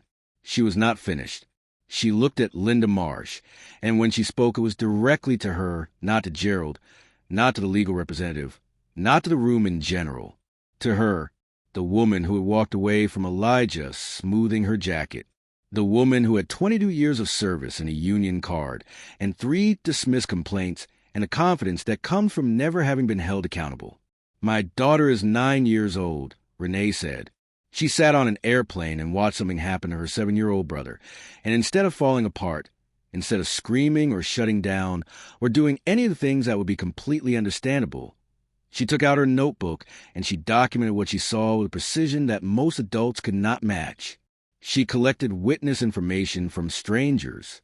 She held her brother's hand for the rest of the flight. And when that plane landed, she asked to use a gate phone, and she called me, and she read me everything she had written in a voice that only cracked once. She paused. One breath. The controlled, deliberate pause of someone who knows that silence, placed correctly, carries more weight than words. My son told me he didn't know if he was hurt. 7 years old. He didn't have the framework to answer that question because he had never been treated by an adult in authority the way you treated him. That is what you did, not an accident, not a misinterpretation, a pattern of behavior documented across 4 years that this airline chose to enable because investigating it was less convenient than dismissing it. She closed the portfolio. She looked at Gerald. "My attorney has filed with the DOT. She will be in contact with your legal department before the end of the business day. The terms of any resolution will come through her." She looked at the legal representative, who was writing rapidly on her legal pad. "Everything on this table is a copy. The originals are with my attorney." She looked one last time at Linda Marsh, and she said the last thing she was going to say in this room, the thing she had been moving toward since she placed the first document on the table. "My daughter wrote it all down, every word, every detail, with timestamps and witnesses and a medical report from a colleague who examined my son the same afternoon we landed. I want you to understand something clearly. This was documented by a 9-year-old girl who was told by her mother at an airport gate to write down everything she saw. She did exactly that, and what she wrote down was thorough enough to end a 22-year career." She stood up. She picked up her portfolio. She walked to the door. She did not look back. In the hallway outside room 4C, she stopped. She stood with her back against the wall and she breathed. 1 breath, 2, 3, and she let herself feel, briefly, in the 30 seconds before she had to be operational again, the full weight of what had just happened in that room. The grief of it, the fury of it, the heartbreak of sitting across from a woman who had looked at her children and made the decision she made and spent 2 days convinced that the decision would cost her nothing.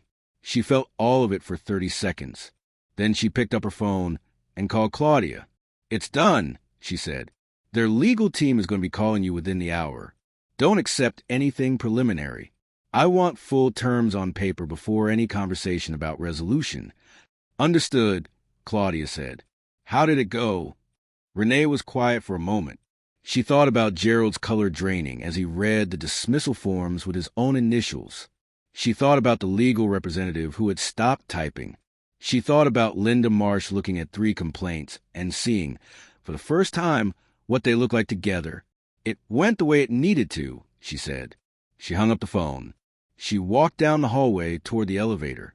She had a call with Marcus Webb in an hour at a coffee shop near Mama Joe's neighborhood, where she would begin to help him understand what had happened and what it meant and why it mattered beyond the individual story of 1 flight and 2 children and 1 flight attendant's 22 years.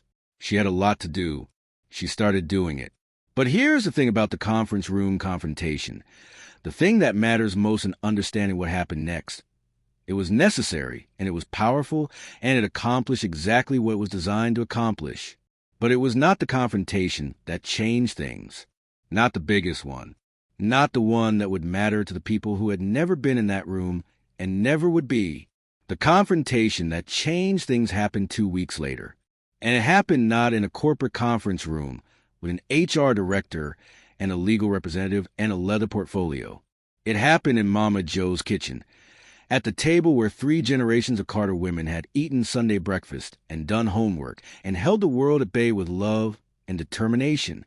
It happened with journalists, a notebook, and a 9-year-old girl who had been told to write everything down and had done exactly that. Marcus Webb had spent the 2 weeks between the conference room and the story doing what journalists do when they have something real. He had verified, corroborated, cross-referenced, and built.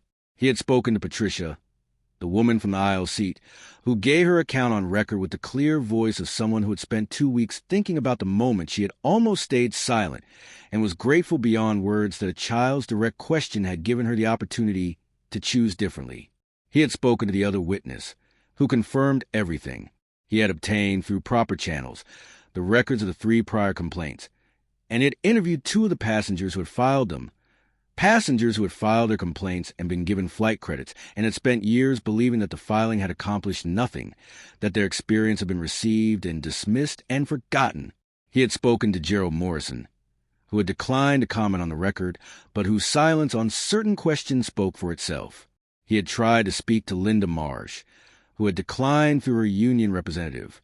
He had spoken to 4 aviation industry experts about the patterns of discrimination complaints in the airline industry and the institutional incentives that led companies to dismiss rather than investigate. And then he had sat down at Mama Joe's kitchen table on a Thursday afternoon with a recorder and a notepad and the particular focused attention of a journalist who knows he is working on something that matters.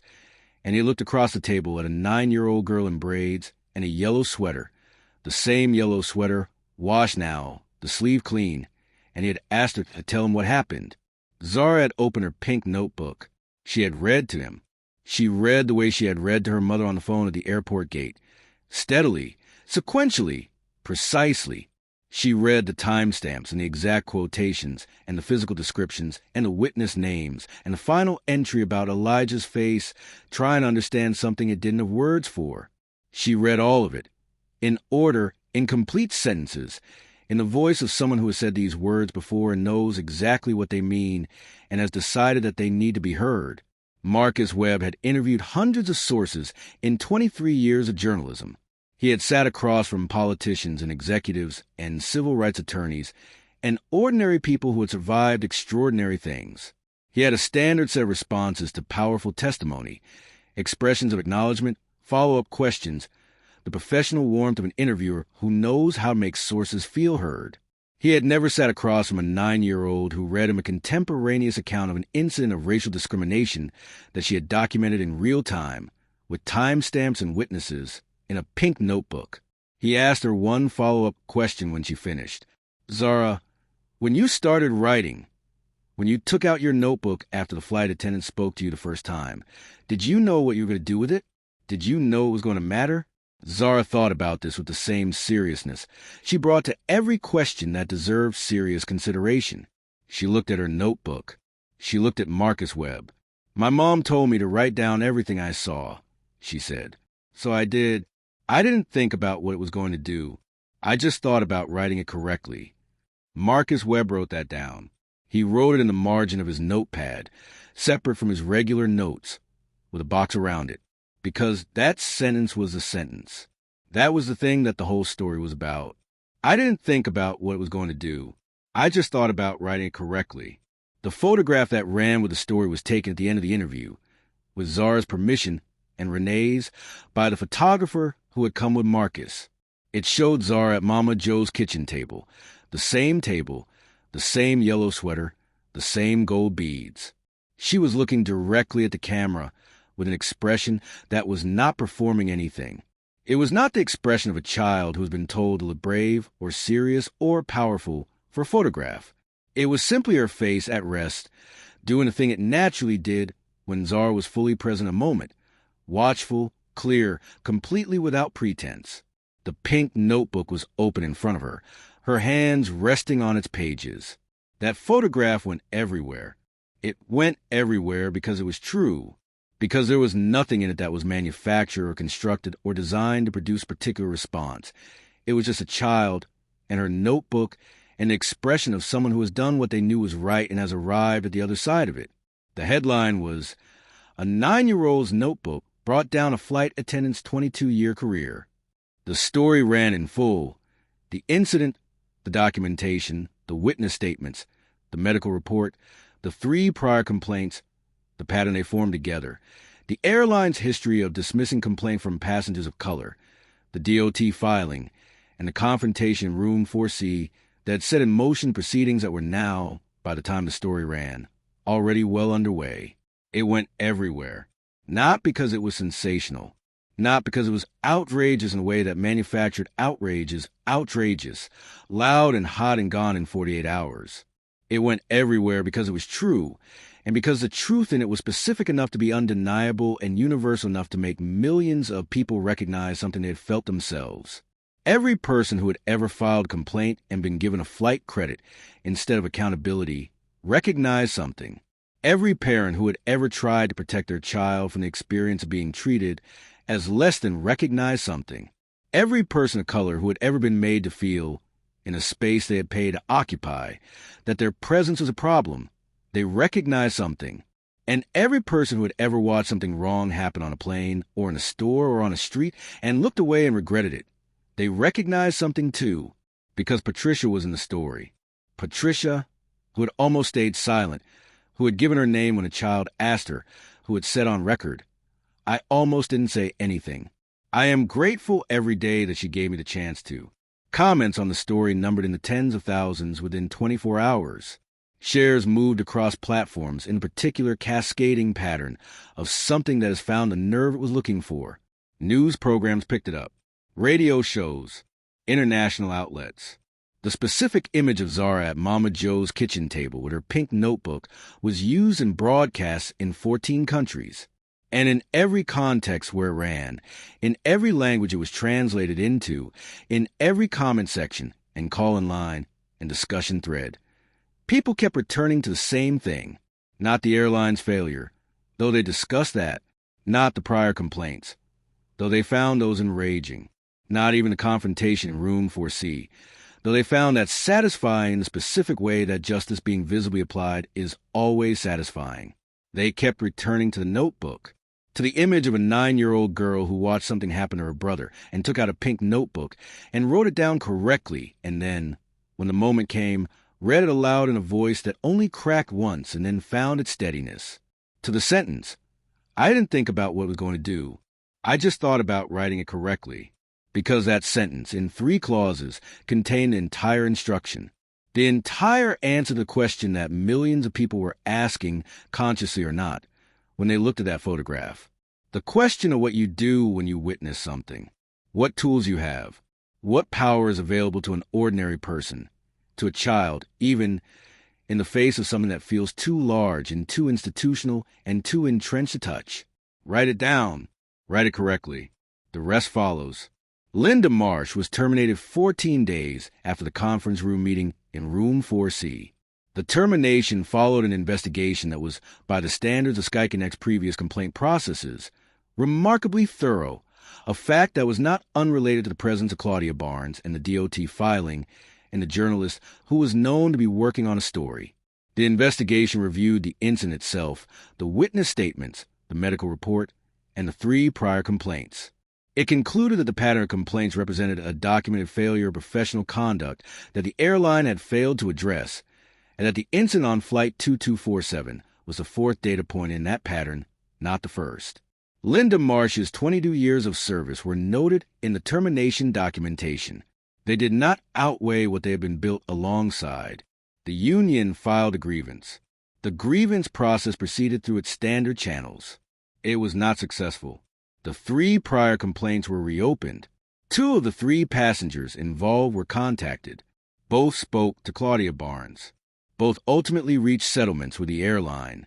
Not large ones, but real ones, with formal acknowledgement of what had happened and formal apology. The 3rd passenger could not be located. Gerald Morrison, the HR director whose initials were on all 3 dismissal forms, was placed on a performance improvement plan and subsequently left the airline 6 months later, officially for personal reasons. The airline issued an apology, not a press release. Renee had been specific about this in the terms that Claudia negotiated. A letter, addressed to Zara and Elijah Carter by name, signed by the CEO, specific in its acknowledgement of what had happened and what the airline had failed to do in the years before it happened. Renee read it to her children at Mama Joe's kitchen table on a Sunday morning. Elijah listened and then asked if they could have more pancakes. Zara read it herself after her mother finished, slowly, as if she was checking it against an internal standard. Then she wrote a 1-sentence summary of it in her pink notebook and closed the book. The DOT complaint was settled. The terms included a mandatory review of complaint handling procedures, mandatory bias training for all cabin crew, real training, developed with external civil rights consultants, with accountability measures and documented outcomes, and a commitment to independent oversight of the complaint review process for a period of 3 years. These were not small things. They were not the complete transformation of an institution.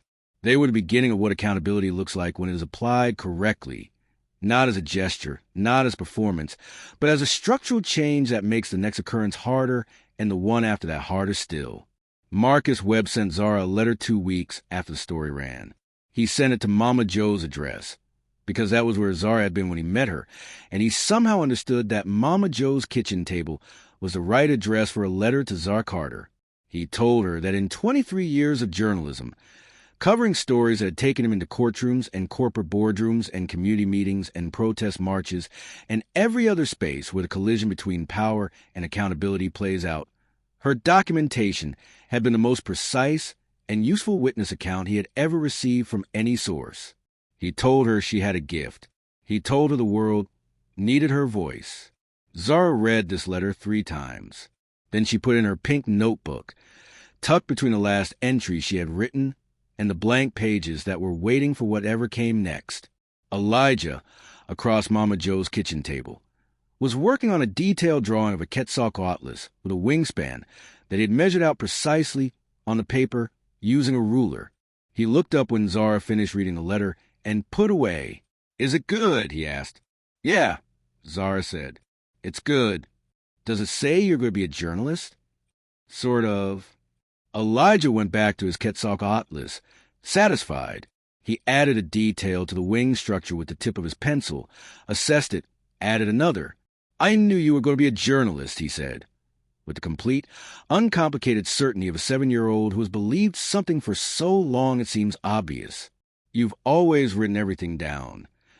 Zara looked at her brother, at the gap in his teeth, at Terry the Triceratops, propped against the salt shaker, at the Quetzalcoatlus taking shape on the page under his careful pencil. She opened her pink notebook to a fresh page. She wrote the date at the top, the time, her standard documentation header, and then she wrote, in the careful, deliberate handwriting of someone who understands that words matter and chooses them accordingly, "Elijah is drawing a Quetzalcoatlus. He said he always knew I would be a journalist. I think he's right. I think I've known, too, since I was 6 and Mama bought me my first notebook and told me to write true stories. I don't know yet all the true stories I'll write, but I know I'll write them. I know I'll write them correctly. And I know that correctly is the most important word." She closed the notebook. She put it in her cardigan pocket, where it rested against her hip like a compass. Mama Joe came into the kitchen with 2 more pancakes for Elijah, who had not asked for more pancakes, but who was Mama Joe's grandchild, which in Mama Joe's framework was reason enough. And she set them on the table and looked at her grandchildren and felt, in the way that people who are old enough to have survived a great deal feel things, the particular quality of this moment, the ordinary beauty of it. 2 children at a kitchen table, pancakes and a dinosaur drawing and a girl with a notebook who had done something extraordinary by doing something simple. She put her hand on Zara's head briefly as she passed. Just a touch. Just warmth made physical. "You hungry, baby?" "Yes, Mama Joe." "Then let's eat.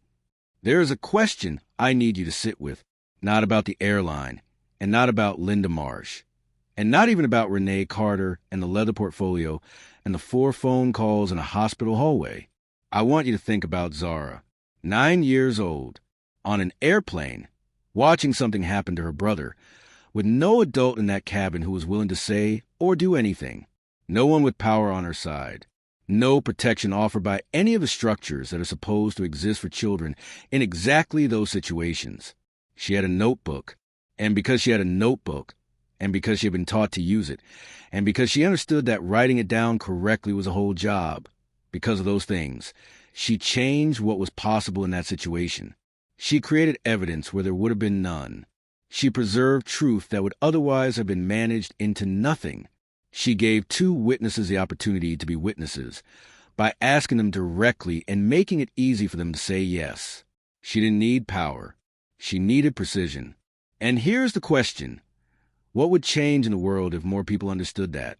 Not the people with resources and attorneys and journalist contacts, though those things matter, and Renee had them, and their importance shouldn't be minimized, but the 9-year-olds, the people on the airplane who have nothing but their eyes and their memory and whatever they happen to be carrying. What would change if more people understood that a notebook, a literal notebook or a phone or a piece of paper, or the discipline to remember exactly what was said in the whom, is a form of power? That documentation is not passive. That writing it down correctly is not just record-keeping. It is resistance. It is a refusal to let the truth be managed into silence. It is the thing that makes every other thing possible. Zara Carter understood this at 9 years old. She understood it because her mother knelt at an airport gate and told her to write everything down. And she did. And a 22-year career ended. And a pattern that had been buried for 4 years finally saw daylight. And 2 passengers who had filed complaints and been given flight credits finally heard the words "we're sorry," formally on record, from the institution that had dismissed them. All of it from a pink notebook. Tell me in the comments, do you carry something? A way to document, to record, to preserve the truth of what you see? And if you don't, are you going to start? Because if this series has given you anything, I hope it has given you this. The understanding that truth requires a witness, and witnesses require courage. And courage sometimes looks like a 9-year-old girl in a yellow sweater pulling out a notebook and writing down exactly what she sees. That is what we do here at Racism Real. We write it down. We write it correctly. And we don't stop until the truth is louder than the silence that tried to bury it. If this story moved you, if any part made you feel something real, hit that subscribe button right now, because we are just getting started. There are more stories where this one came from. Stories of people who refuse to accept injustice as the final answer. Stories of children who were braver than the adults around them. Stories of notebooks and phone calls and 4 a.m. document reviews, and the kind of patient, precise, relentless accountability that actually changes things. This is Racism Real. Subscribe. We write everything down. There is a particular kind of justice that looks good on paper. It has the right words in the right order. It has formal language and official signatures and dates and case numbers and particular weight of institutional acknowledgement.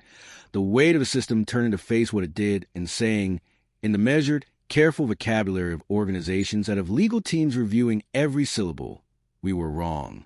It looks clean from a distance. It looks like an ending. And sometimes it is an ending.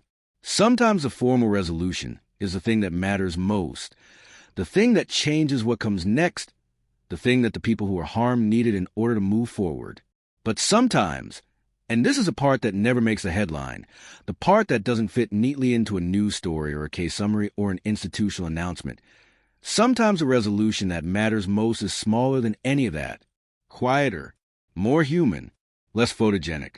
The kind of resolution that happens not in a conference room or a courtroom or a corporate communication department, but in a kitchen, at a table, over pancakes, with a stuffed dinosaur propped against a salt shaker. This is the story of both kinds of resolution. And it is important to understand both, because justice that only exists in the formal record is incomplete, and healing that happens privately, without institutional acknowledgement, is insufficient. The full picture requires both. The full picture of what happened after that flight, after that pink notebook, after that leather portfolio on a conference room table. The full picture includes the official outcomes, and the quiet ones, the institutional changes and the personal ones, the policy overhauls, and the moment a 7-year-old boy's gap-toothed smile came back. Let's start with the official record, because it matters. Because it was hard-won and specific and represented the accumulated weight of everything Zara had documented and everything Renee had built from that documentation and everything Claudia had filed and everything the witnesses had confirmed and everything Marcus Webb had reported. It represented the outcome of people refusing to let truth be managed into silence.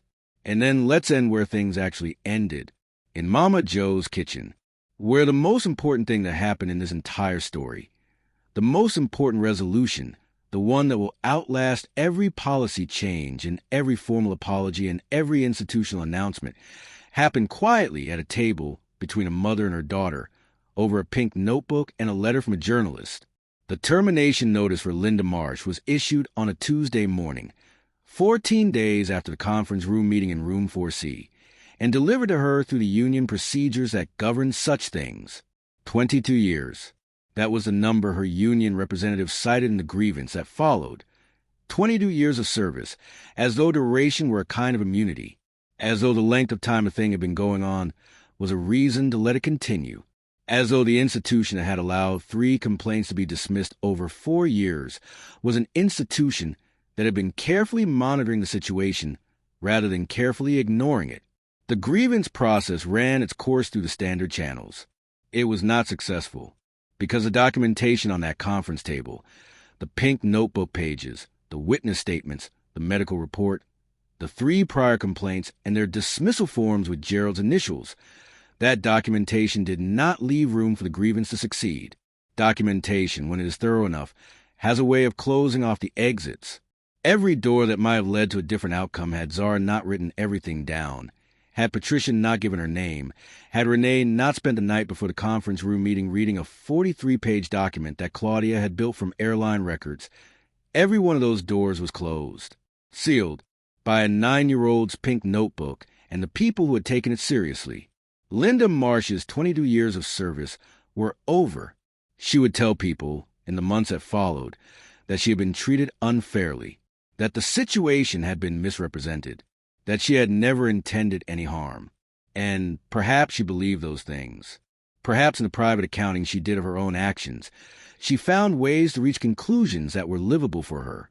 People are remarkably good at that, at constructing internal narratives that allow them to bear the weight of what they have done by redistributing that weight onto other explanations, other people, circumstances beyond their control.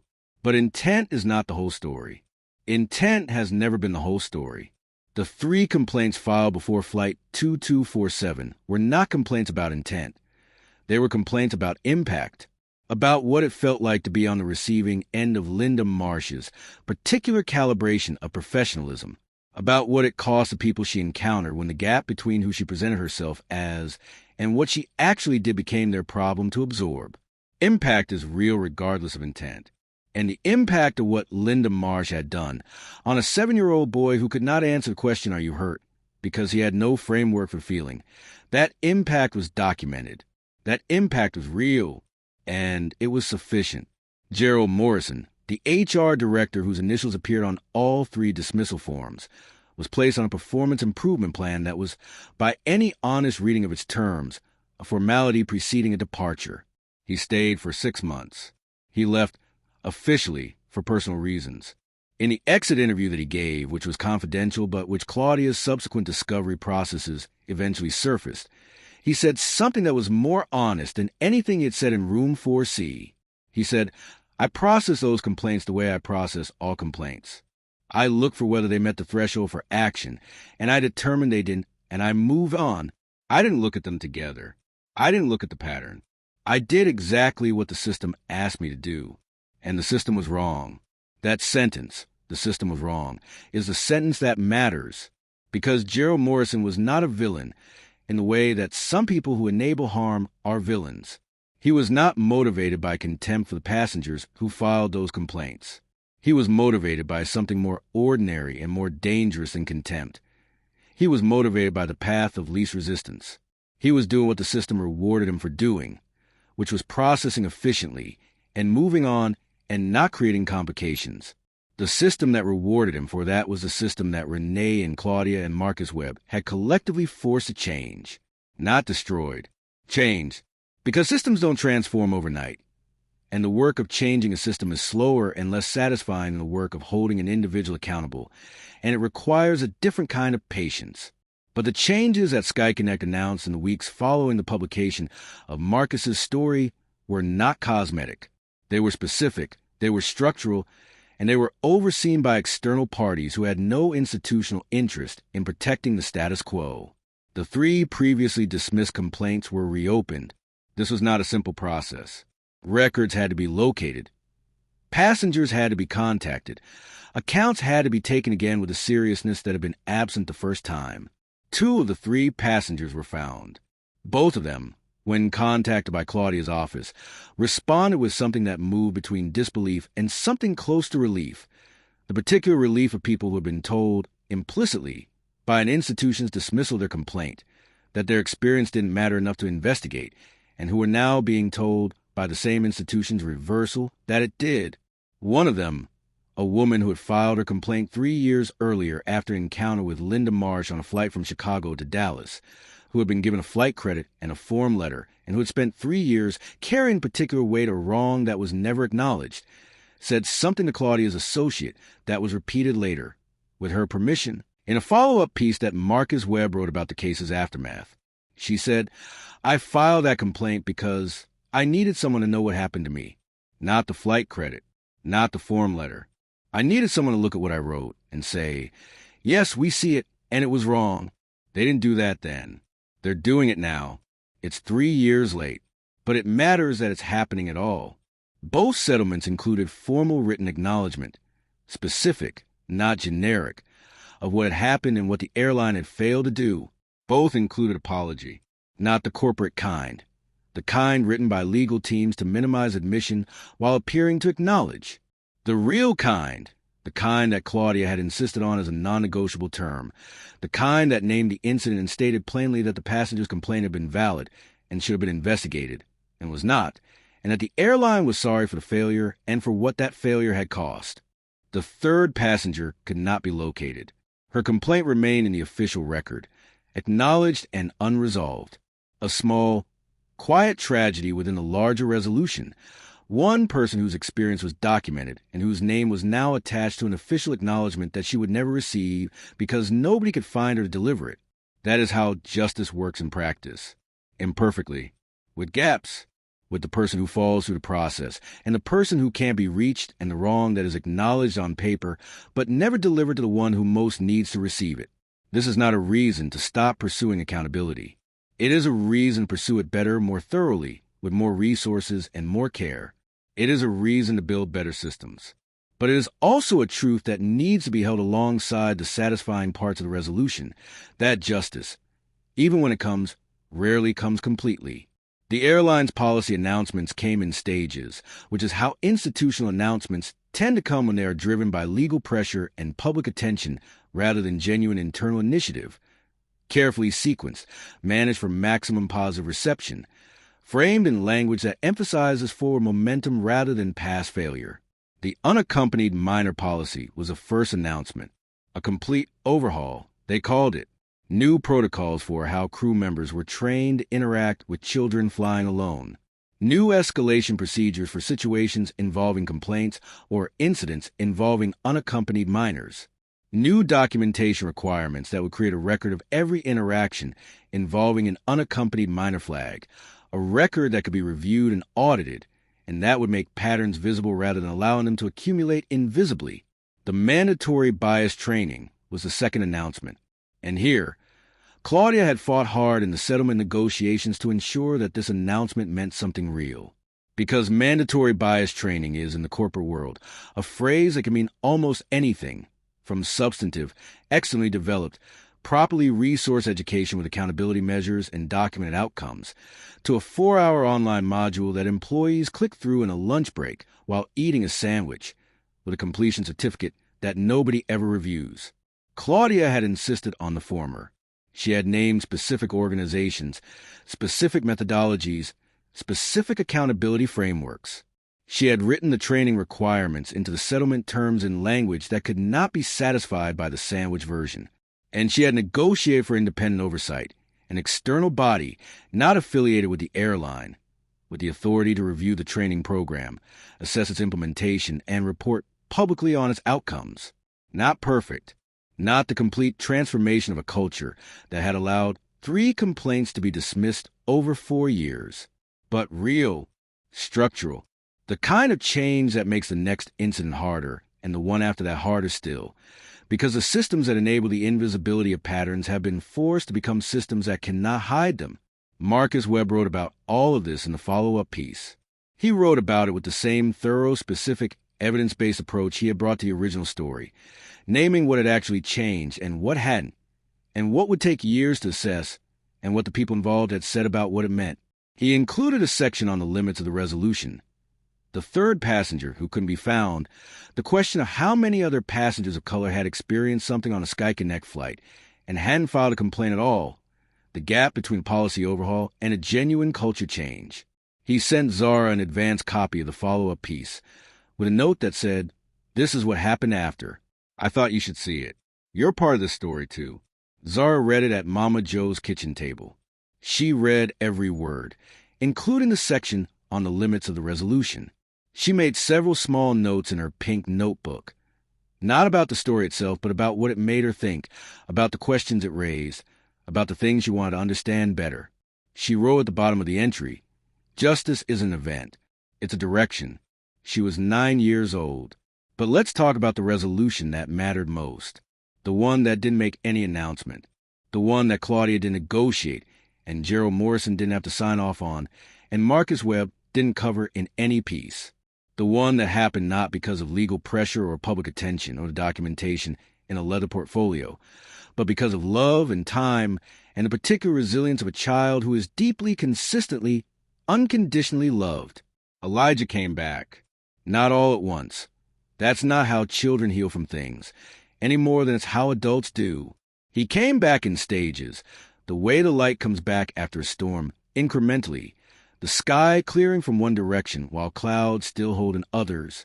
There were days in the first week when the usual brightness in him was dimmed, when he was quieter than his natural state and held Terry closer than he usually did, and sometimes looked at Renee or Mama Joe or Zara with an expression that asked a question none of them could answer completely, only hold the space for.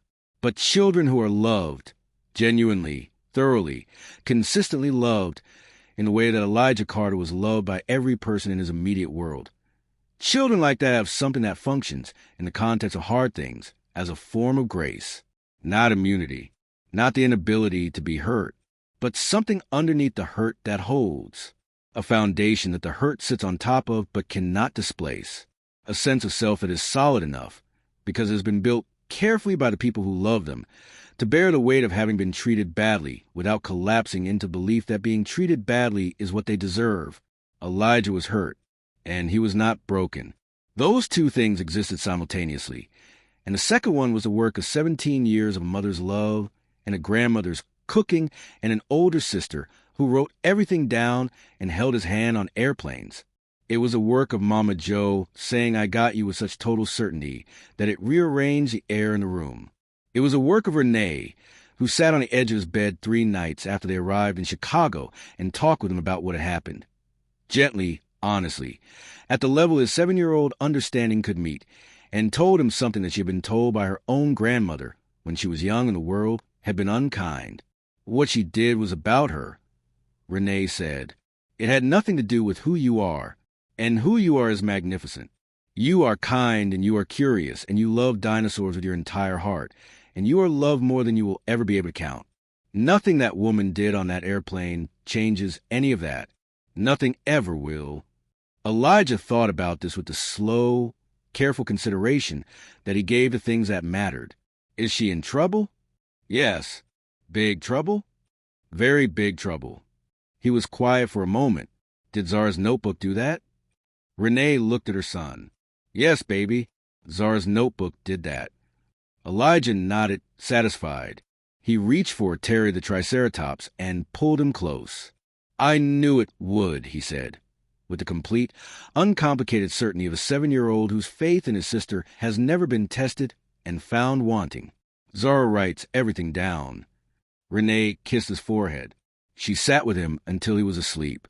In the morning, he asked Mama Joe for the dinosaur pancakes, the ones she made with batter shaped roughly into pterosaur silhouettes, a tradition she had started on his 4th birthday and maintained every visit since. Mama Joe made them. He ate 4. He showed Terry each one before eating it, narrating the species identification with professional gravity. He asked Renee if she thought pterosaurs would have liked maple syrup, and she said she thought they probably would have. And he said he thought so, too, because maple syrup was objectively excellent. The gap-toothed grin was back, not performing itself, not put on for anyone, just there, because Elijah was back in the presence of people who loved him, and there were pterosaur pancakes and maple syrup, and the morning light coming through Mama Joe's kitchen window, the way it always did, warm and specific and ordinary in everything. He would carry the memory of what happened on that plane. Renee knew this and accepted it, as she accepted all the things she could not fully protect her children from, with the particular grief of a mother who has done everything right and still cannot make the world stop being what it sometimes is.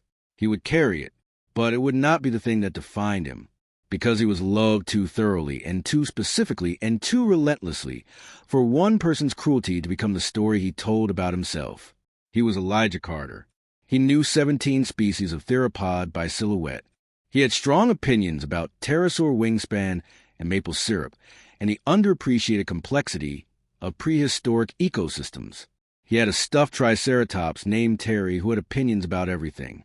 He had a mother who had once walked into a conference room with a leather portfolio and calmly dismantled a 22-year career without raising her voice. He had a grandmother who made pancakes shaped like flying dinosaurs and said, "I got you," with a certainty that reorganized the air. He had a sister who wrote everything down. He was, in all the ways that mattered most, fine. The letter from Marcus Webb arrived on a Thursday. Mama Joe brought it in from the mailbox and set it on the kitchen table without comment, because she had understood something about her granddaughter very early in her life, that Zara needed to encounter important things at her own pace, in her own way, without anyone hovering over the significance of the moment. She put the letter on the table and went back to what she was doing, and she let Zara find it. Zara found it between her dinosaur book and a glass of orange juice. She looked at the return address. She recognized the name. She picked up the envelope with both hands, the way she picked up things that she already suspected were important before she had opened them. She turned it over once. Then she opened it. The letter was handwritten. This was the first thing she noticed, and she noticed it because she was a person who noticed things like that, the choice to write by hand rather than type, what it communicated, what kind of attention it represented. Marcus Webb had written this letter by hand on plain paper, in the slightly cramped but legible script of someone who spends most of their professional life typing and writes by hand only when the occasion seems to require it. He told her about the story. Not the story she already knew, her own story, the account she had given him at this very table, but the story of what happened after it was published, the reach of it, the number of people who had read it and shared it and recognized something in it. He told her about the letters he had received, from passengers of color who had filed complaints and been dismissed, from parents who had been trying to find words for something similar that had happened to their children, from teachers who had used the story in classrooms, from other journalists who had cited it in their own reporting as an example of the kind of documentation that makes accountability possible. He told her that in 23 years of journalism, across hundreds of stories and thousands of sources, her documentation had been the most precise and most useful witness account he had ever received from any source. Not the most precise from a 9-year-old, the most precise from anyone. He told her she had a gift. He told her the world needed her voice. And at the end, in the last paragraph, he wrote something that she read 3 times before she closed the letter. He wrote, "I have covered a lot of stories about injustice, and I have found that the thing that makes justice possible, the thing that turns an incident into a reckoning, that prevents a wrong from being buried, is almost never dramatic. It is almost never a confrontation or a protest or a powerful person wielding their power. It is almost always documentation. It is almost always someone who was present, who paid attention, who wrote it down correctly and held on to it. You did that. At 9 years old, without training, without being told what happened next, you did the thing that makes justice possible. I hope you never stop." Zara read this paragraph 3 times. Then she put the letter down on the table. She was quiet for a moment. The particular quality of Zara's quiet, which was never empty but always full of whatever she was thinking, always a visible surface of an interior process that was doing real work. Then she opened her pink notebook. Renee had come into the kitchen while Zara was reading.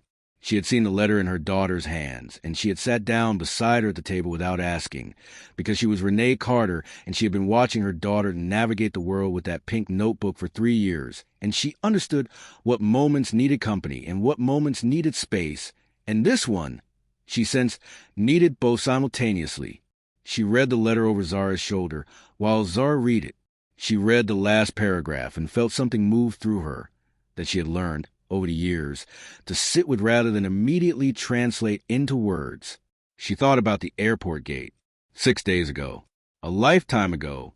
She thought about kneeling down and cupping her daughter's face and saying the words that she had said before in different contexts, with different immediate purposes, never knowing which time would matter most.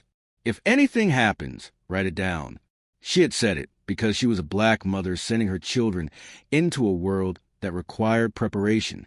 She had said it because she had learned, over 41 years of being a black woman in America, that documentation was protection. That truth, without a record, was just a claim. That the difference between an experience that changed things and an experience that disappeared into the machinery of institutional inertia was almost always whether someone had written it down correctly and kept it. She had said it as a general instruction, a standing protocol, a tool she was giving her daughter for no specific immediate threat, just a general ongoing threat of being in the world while black and being young and being vulnerable to particular ways that people with authority sometimes choose to use that authority. She had not known, when she said it, that Zara would use it 6 hours later. She had not known that the words would land in her daughter's hands and be carried onto an airplane and deployed with precision and a completeness that she, Renee, with 17 years of professional training in art documentation, was genuinely proud of. She had not known that a pink notebook and a standing instruction would, in the span of 6 days, become the instrument of something real, something institutional. Something that would outlast a flight in the conference room and the headline and would live quietly in the changed policies and the reopened complaints and the formal apologies and, most importantly, most permanently, in the 2 settlements that told 2 passengers who had filed complaints and been handed flight credits. We see you. We see what happened. We are sorry. She had not known any of that when she said, write it down. She just said it because it was true, because documentation is protection. Because her grandmother had told her she was destined for greatness, and she had believed it, and she had raised her children to believe it too. And part of believing in your own greatness is knowing that the world will sometimes try to dispute it, and knowing that when it does, you need receipts. Zara was now adding her final entry to the notebook, writing at the table, in the careful, deliberate hand that had been writing in notebooks since she was 6 years old, adding the last record of everything that had happened from that airplane to this kitchen. Renee watched her write without reading it over her shoulder. This entry was Zara's, private, the interior accounting that a journalist in training does when a story has reached its end and they need to understand what it meant. When Zara closed the notebook, Renee wrapped an arm around her daughter's shoulders, pulled her in a way she had always pulled her in. Firmly, specifically, the embrace that says, I see you, exactly as you are, and what I see is everything. How does it feel? Renee asked. It was not a rhetorical question. Zara Carter did not ask rhetorical questions. She asked the real ones, the ones she actually wanted the answer to, and she waited for the real answer. Zara thought about it. She held the closed pink notebook in her hands, and she thought about the question with the thoroughness it deserved, the way she thought about everything that deserved thoroughness. She thought about the airplane, about the heat in her chest when Linda Marsh spoke to them after the juice spill, about the moment she reached into her pocket and pulled out the notebook and opened it to a fresh page. She thought about her brother's shaking shoulders and the sleeve of her yellow sweater. She thought about looking up at Patricia and asking, in a voice she had worked to keep steady, did you see that? She thought about the gate phone and her mother's voice going into surgery mode and cracking, just slightly, at the last sentence of the notebook entry. She thought about the conference room she had not been in but had heard about in detail, her notebook on a table, photocopied, doing the work she had made it capable of doing. She thought about Marcus Webb's letter. She thought about what justice had looked like when it came. Not a shout, not a confrontation in the aisle, not a scene that embarrassed anyone or a viral video that burned itself out in 48 hours. Just a notebook, just a series of carefully written, precisely documented, accurately rendered true things, held on to and delivered to the right people at the right time. She thought about her grandmother's voice saying I got you in an airport waiting area. She thought about Elijah's gap-toothed smile over pterosaur pancakes. Like the truth is louder than I thought, she said. Renee was quiet for a moment. She looked at her daughter, This 9-year-old who had arrived at a sentence that some people spend entire lifetimes trying to find. She felt the specific, irreducible pride of a parent who has watched their child exceed them, not in ability. Renee was under no illusions about her own formidable capability, but in something else, in the particular quality of Zara's understanding. The way she encountered the world with her notebook and her attention, and her refusal to let important things go undocumented, and arrived at truths that had the clean, irrefutable quality of something discovered rather than constructed. The truth is louder than I thought. Renee held her daughter, and she did not say anything, because there was nothing to add to that sentence, and she knew it. Across the table, Elijah was showing Mama Joe a detailed diagram of Quetzalcoatl's anatomy from his dinosaur book, explaining with patient thoroughness why the wingspan numbers in this particular book were slightly conservative compared to the most recent paleontological estimates. Mama Joe was listening with the genuine attentiveness of a 73-year-old woman who had decided decades ago that the right response to a child who loves something is to love it with them, even if the something is prehistoric flying reptile wingspan statistics. Terry the Triceratops was propped against a sugar bowl. The morning light came through Mama Joe's kitchen window, the way it always did, warm and specific and ordinary, and the best kind of everything. Zara Carter was 9 years old when she learned something that most people never fully learn, or learn too late, or learn and then forget in the daily difficulty of moving through a world that often makes it easier to look away than to write it down. She learned that injustice does not always require a shout. To every parent who is fighting for their children's dignity in the 10,000 small and large ways that parents fight, who are arming their children with the tools they'll need and grieving that the tools are necessary, and loving them through every moment of both. Keep fighting. The fight is real. The tools work. The pink notebooks matter. And to every person who has ever thought, consciously or in a comfortable, unexamined place where assumptions live, that they could treat a black child as less than, in any space, in any situation, and face no consequence.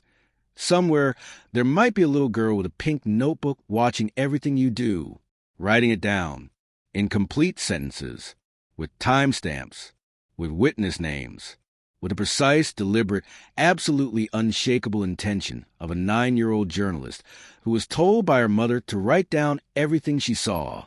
And she did, and she always will. If this story found you, if any part of it moved something in you, made you feel a particular weight of what truth costs and what it's worth, reminded you that justice is possible when people refuse to look away, then I need you to do one thing. What do you carry? Not in a metaphorical sense. I mean literally. When you are in a situation where something wrong is happening, when you are the witness, and the question is whether you are going to be the kind of witness who looks away or the kind who writes it down, what do you have? Do you carry a notebook? Do you know how to document what you see in the way that makes it useful, that gives it the weight it needs to be taken seriously? Because Zara Carter's story is not just a story about one girl and one flight and one pink notebook. It is an instruction. It is a demonstration of what becomes possible when ordinary people, when children, understand that documentation is not passive, that writing it down correctly is itself an act of resistance, that truth preserved is truth available. What would you carry differently after hearing this story? Tell me in the comments. I want to know. And if you're not already subscribed to this channel, if you found this story and it said something to you, and you want more stories like it, stories that go beneath the surface of what happened and into the truth of what it meant and why it matters, then hit that subscribe button right now. Share this with someone who needs to hear it. Because the world that Zara Carter is growing up in, the world that Elijah is growing up in, the world that every child deserves to grow up in, that world gets built one story at a time, one documented truth at a time, one person who decides to stop looking away at a time. This is racism real. We write everything down. We are not done.